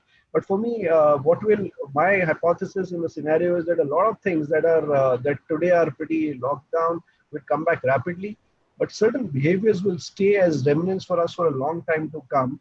And that is including things like sensitivity to physical space, hygiene sensitivity to things like need for financial well-being. For example, a lot of people are suddenly finding that you are not possibly that well geared for a crisis like this one. So suddenly, but does that mean doubling down on influencer marketing, doing more online content? In a way, yes. I think again, Naval, what's happening is that we need to again say which consumer what content. Right? If you look at India and we go and start tearing India, tear up India in various segments, and what you realize is the top 10% segment is almost 39% of all consumption in the country, and that 10% segment in the country is essentially not on a traditional medium. So of course, there the doubling down of content is massively critical, because in a time like this, they found that they have entertainment and choices on a fingertip. But what will change is the influencer marketing bit, where the one vector that will come in very powerfully is in this, the paradox in a situation like this is there's so much of content, and yet when you sit down with the remote control of a TV, you find it very difficult to decide what to watch. That's when you turn to your traditional usual thing, like word of mouth, turning to a friend, what should I watch? Or what, on that WhatsApp group, can you tell me top 10 series? How often have you seen that? I think that's the void that influencers will fill in a very, very big way. From taking that choice overload and cutting through that clutter to give you those 2 or 3 or 5 things that are interesting and positive. I think that's the space that influencers could. Avi, how does a media tech company like yours latch on to that opportunity? Gaurav is very right, and I'm sure all of us have experienced it. I have spent like hours arguing with my wife in front of a TV, and then we've just walked off because we haven't managed to agree on what to watch. That nobody will help you. That can help you with. Wife is a tough one, yeah. It's a tough text. And that's a big opportunity for OTT platforms. If you can hook the consumer immediately, then obviously time spent goes up. Absolutely, absolutely. I think, Naval, I would go back to the point of hyper personalization, where the more you understand the consumer and his behavior, and this is behavior which is there both on the platform and off the platform, it helps in giving him with the content choices that he would ideally want to consume. And this is this. So we as a brand, our motive is to be tuned to you, which is almost like being a reflection of who you are and who you aspire to be. So as an app, we want to understand you, and that is when consumer profiling helps. That is when personalization helps. And like you were saying, see, this is the new norm, and it is the age of being agile. As content marketing has been very natural to our organization. We work with influencers day in day out, both for our shows and their marketing, as well as with a lot of partners to promote their products and brands. And what we've seen is that content marketing is on a high. The consumption on OTT is ever increasing. Uh, People are coming to the OTT platform and accessing the content through different devices. So the consumer behavior has shifted. What has happened is that it's not just restrict a person who was watching it on mobile is also now watching it on the big TV. He has shifted from maybe a cable television onto a OTT platform. The same ID and password is being utilized on 5 devices by 5 family members on to a mobile, a iPad, or onto a big screen. So, and that is where I think hyper personalization helps. That is why where profiling helps in terms of recommendation engines that can help you in providing you the right content for you out of the plethora of content that is. Right. Nipun, let me come to you now. What about you? I mean, you guys have been investing significantly across media again, and it's a very interesting category. It's been a high growth category last few years. You've used television in a big way, brand ambassadors. You've done the big ticket sporting properties. You've done influencer marketing, content marketing. What changes for you? I mean, when you go back, say, uh, into your office a month, hopefully from now, what would have changed in your marketing mix, especially when it came to using influencers, using digital online content? Okay. Naval, I will look at it from two ways. The first way is all of us, this lockdown, this was more out of compulsion than choice for anybody. So it's like an elastic which is stretched. Now the question is, when this force is removed, will the elastic go back to its original position or not? And somewhere I concur with a part of what Gauravjit said, which is that how much will actually change in consumers' behaviors is I think it's for us to wait and watch.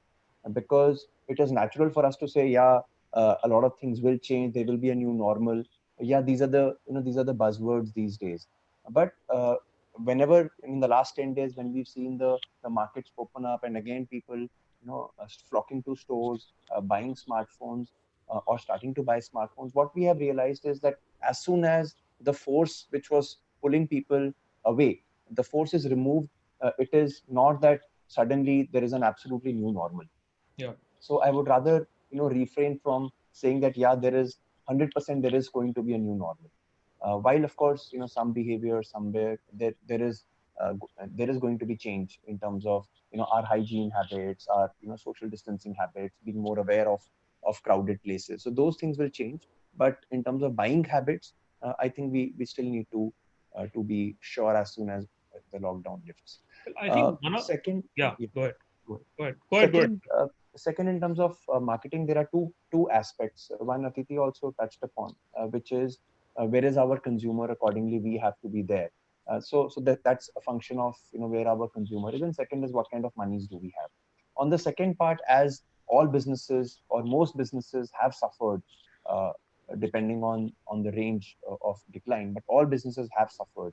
So keeping that in mind, marketing budgets will of course will have to be relooked at and reapportioned to give the maximum bang for buck.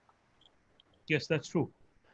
One of the other things I was reading was that post-COVID, the increased power and sway of e-commerce companies and the new learning brands will. I think that is an unchallenged reality. E-commerce companies will have a much stronger, say in the distribution ecosystem, and all of the brands who are anyway learning how to kind of deal with them. Yesterday, I was ordering a hair trimmer for myself, and I spent, because it was a first time experience, I spent a good part of an hour just trying to figure out what to buy. And it had the best brands, the known brands, and some of the unknown brands which are highly rated on Amazon, by the way, right? Who have 4.5, 5-star ratings, who are, good on pricing, good on value. So it's a very interesting challenge for brands. And I think that is going to also determine, how the marketplace, evolves in the next few years, because challenger brand, new brands, if they get their e-commerce strategy right, they will be able to give the legacy and the established brand a run for their monies. Yeah, see here again, Naval, I'd say while that seems to be, like again, par for course when it comes to new normal. And I'll give you one example. In terms of smartphone industry, I can tell you the market is split between 65% offline, 65 to 70% offline, and around 30% is online. And what we did was we took this initiative of Vivo Smart Retail, wherein what we are saying is you want to buy from offline store, but you don't want to go to an offline store. So we will arrange a call where the Vivo brand ambassador will explain you all the features, help you decide the phone, and the retailer will deliver the phone to your home. So the comfort and especially in the smartphone category, which people, the average ticket price is say 15,000 rupees, and you will make this purchase once every 1.5 to 2 years. It's not that you will every day go and buy a smartphone. So people still trust the physical presence of a store, touching and feeling the device, comparing it with 3 other phones, opening the camera, checking the camera, then making their decision. So again, category to category and person to person is the way it will evolve to. And even with this Vivo Smart Retail, in around 15 days, we've seen 30,000 plus customers reaching out to us and giving their queries. So I would again say, whatever we are saying, it depends. Once the lockdown lifts, this elastic, how much back it will go back to its original space. Right. So I'm told time is up. So I have one last question. I'll take that around. And because you guys all run very large brands across significantly important categories, media spends has been a very big uh, part of the equation for the advertising and the media business. It is tough to say right now what happens to overall marketing budgets and the money you are spending on media, but a lot of people in the advertising and the media system or ecosystem are hopeful that over the next 2 to 3 months, majority of the spends are going to come back.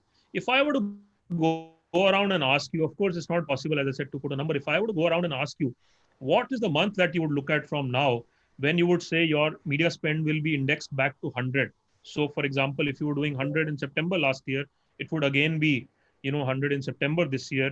Obviously, April, May have been two kind of washout months, except for maybe HUL. I can't imagine anybody else having done more than 20% of what they had done in April, May last year. So looking from now, we are almost on 1st of June. Looking on from now, what would be the month where you would say, okay, my media spend would roughly index back to 100? Arvind, you want to start this? Sure, Neville. I would say 12 to 18 months, and that's the time period we are looking at. Because when you were asking the earlier question, what's going to change, right? If is demand going to come back? Yes, demand is going to come back, but the nature of the demand will increase. People are seeking more and more convenience, which means, for example, our dine-in business will take a longer time to come back, whereas the delivery and the takeout business will be fast in higher demand, digitally enabled, and so on and so forth. So that's the prognosis. Yeah. Right, and that's a pretty long time frame, because That's right. even the severity of the cut, 18 months is pretty That's large. right.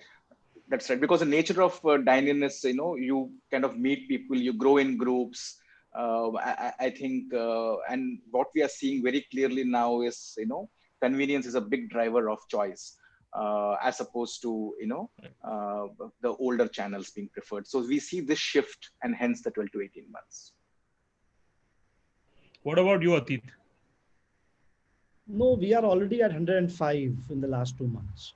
Oh, fantastic. That's good news. So there has been no change because the category is growing. And as I said in the first time when you asked me, more and more people are adopting to online learning because schools are shut and they're the last things to open up.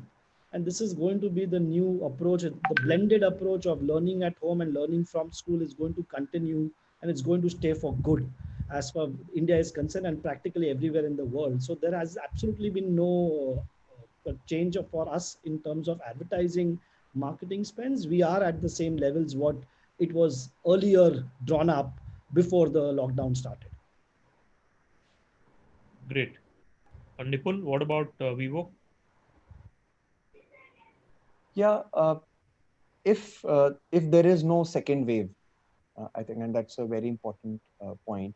If there is no second wave and things only look northwards from here, then I think in around 6 months' time, we should be seeing business, pre-COVID, and therefore marketing budgets and marketing spends also being aligned accordingly. Also, around 6 months from now, we will be hitting the festival season. Yes. So around that time, hopefully things are much better than what they are right now. Brilliant. What about you, Sandeep? You can hear me? Yes. You can. All right. So I think, so with the current estimates, right? So if you look at global markets and globalization is the real thing. I mean, that's the real demand. US is going to degrow by -8%. Europe is going to degrow by -6%. The India numbers, people are talking between -5 and -6. And that is when we are in the current environment. We don't know whether we've seen the worst phase yet. And I wish and pray there's no worst phase, there's no second peak, etc. But the fact of the matter is that demand is really gone southwards. India exports were down by 60% in the last month. So therefore, by current estimates, anything between 12 to 18 months is optimistic to say that demand will come back to normal. I agree with the square root point, but maybe the altitudes can be a little different. That this could be the square root. And therefore, if the demand and the business is going to take time to come back to normal, the marketing spends will automatically take a different way altogether. And therefore, the way the spend is allocated really will have to evolve because the spends are going to reduce. And I think this is going to take quite some time, maybe 18, 24 months, and we'll wait and watch how it goes. Right. Fair enough. Jayam, what about you? You guys are in a sort of growth trajectory. You have a business to build. So can we assume that, I mean, of course, there's no indexing reference here. Are you planning to up your presence in terms of promotions, marketing? Yeah, no, I think it depends on two factors. One would be whether virtual fitness can actually move from just engaging users to our ability to monetize it, right? I think this is something that it's been an unanswered question in the last decade. No one has really been able to monetize virtual fitness as much as other categories. So I think that would be one of the most important questions that defines our spends. If I was to just purely look at it from the retail offline space, I think that would definitely, it would take 6 to 9 months for consumers to start feeling safer to go to a gym, and kind of go to a fitness studio or call a personal trainer at home. So I think these are the two factors which would somewhere impact how we would spend our money in the next year. Yeah. Abhi, you guys have spent over the last 18 months significant money on outdoor money, which is all kind of, you know, uh, right now not in action. And that money also depends upon people coming back on road, traveling, going to work, going to meet others, and it's still some time away. Where would you redeploy all of that money in the next 2 quarters? So the category that we are in, our media spends are the same as they were earlier. In fact, if I have to scale it, it would be now 105 if it was 100 earlier. So we're spending more in this time. We've reallocated the budgets. Yes, the media mix has been relooked at. Much more ROI and much more measurement-driven platforms are being looked at, and also from a perspective of whether they are contextual during these times or not. So most of the monies have been deployed over digital and over television, which was allocated onto other outdoor medium etc. at the moment. Right. So, Gaurav, I'll let you have the last word. Obviously, HUL has been continuing to spend through the crisis as well. We've seen from a lot of BARC and TAM data. The question I have is, like other categories, HUL is also impacted in terms of volume value growth. I was looking at some CRISIL reports that day which said, FMCG growth this year could end up being half of what was being projected earlier. Does that also mean that you'll go conservative with your marketing spends next 3 quarters, or will that be business as usual? I think the way we, at least we are trying to do is to match physical availability with mental reach. And what's happening on a lot of these things is that such a dynamic piece, novel, that's very difficult to say, listen, this is what would be our media spends. The reason for that is that in our case, the categories that straddle a very wide range, right down to something that's absolute essential for hygiene to going down to something as normal as it gets as, let's say, Lakme colors. So it really depends on how markets open up, how consumers react, and what kind of availability is possible in a time like this. So there's and hence it is a very dynamic piece, and we'll continue to invest in line with what consumer behavior is. So if they can get access to products, we will continue building our brands. But what is very clear historically is that in times like this, bigger brands come out much better, stronger, and salient brands remain powerful. I think the challenge in a period like this is how do you remain salient with such a large fragmentation and audience typologies across, and with TV itself booming the way it is. And again, going through that throw in places where we are starting to open up markets. So I think the dynamism of this industry requires us to be on the ball in terms of which consumer segment needs what media mix to reach to them, and constantly calibrate our plans in line with physical availability, and as India comes back to normal, and as Naval was saying, Nipun was saying, that it really depends on how this whole second wave, God forbid, plays out. So there's so many moving parts, Naval. It'll be a real hazard to guess anything. But I think the way we will approach it is that we constantly be consumer centric. There's some markets where things are back to normal, where we are aggressively building our brands and continue to do so. In some places, consumers desire the product, and hence we are building the demand for it when things are normal. In some cases, we are not able to produce enough to fulfill the demand that there is. So you want to possibly calibrate our advertising. So there's so many scenarios across the 50 odd brands that we have in market at any given time. So it is not an easy answer to give. But suffice to say, the only way to play this is to really shadow the consumer and how consumers are behaving, and be salient when they are when you have opportunity to be salient. Fantastic. Thank you for the candid answer. Thank you so much. Let's hope that it turns out to be a V-shaped recovery. The so-called second wave is as not as severe, and I think we are looking at a future scenario which is more hopeful than the last 2 months. Businesses will be back on track. Some categories obviously will be challenged, but the pessimistic scenario hopefully will not play out.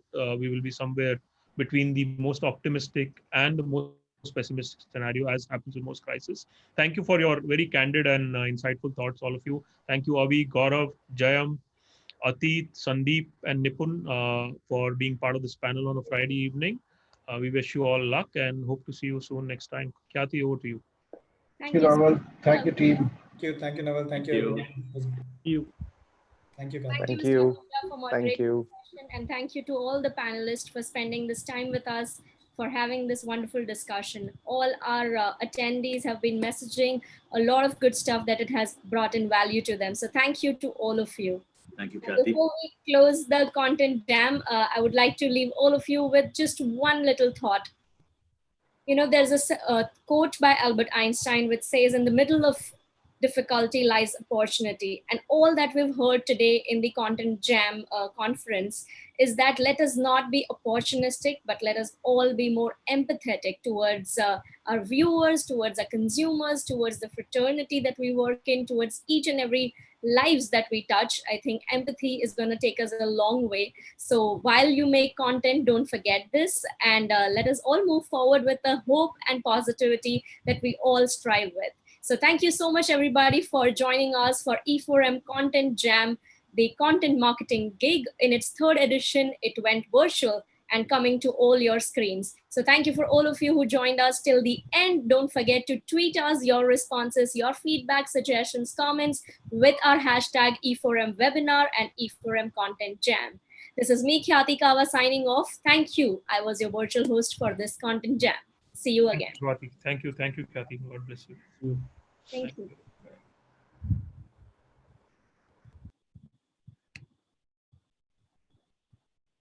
So for more such content, you can log on to Exchange for Media Facebook page or on their LinkedIn and Twitter. There is a lot more content coming your way, more value added information coming soon. Thank you.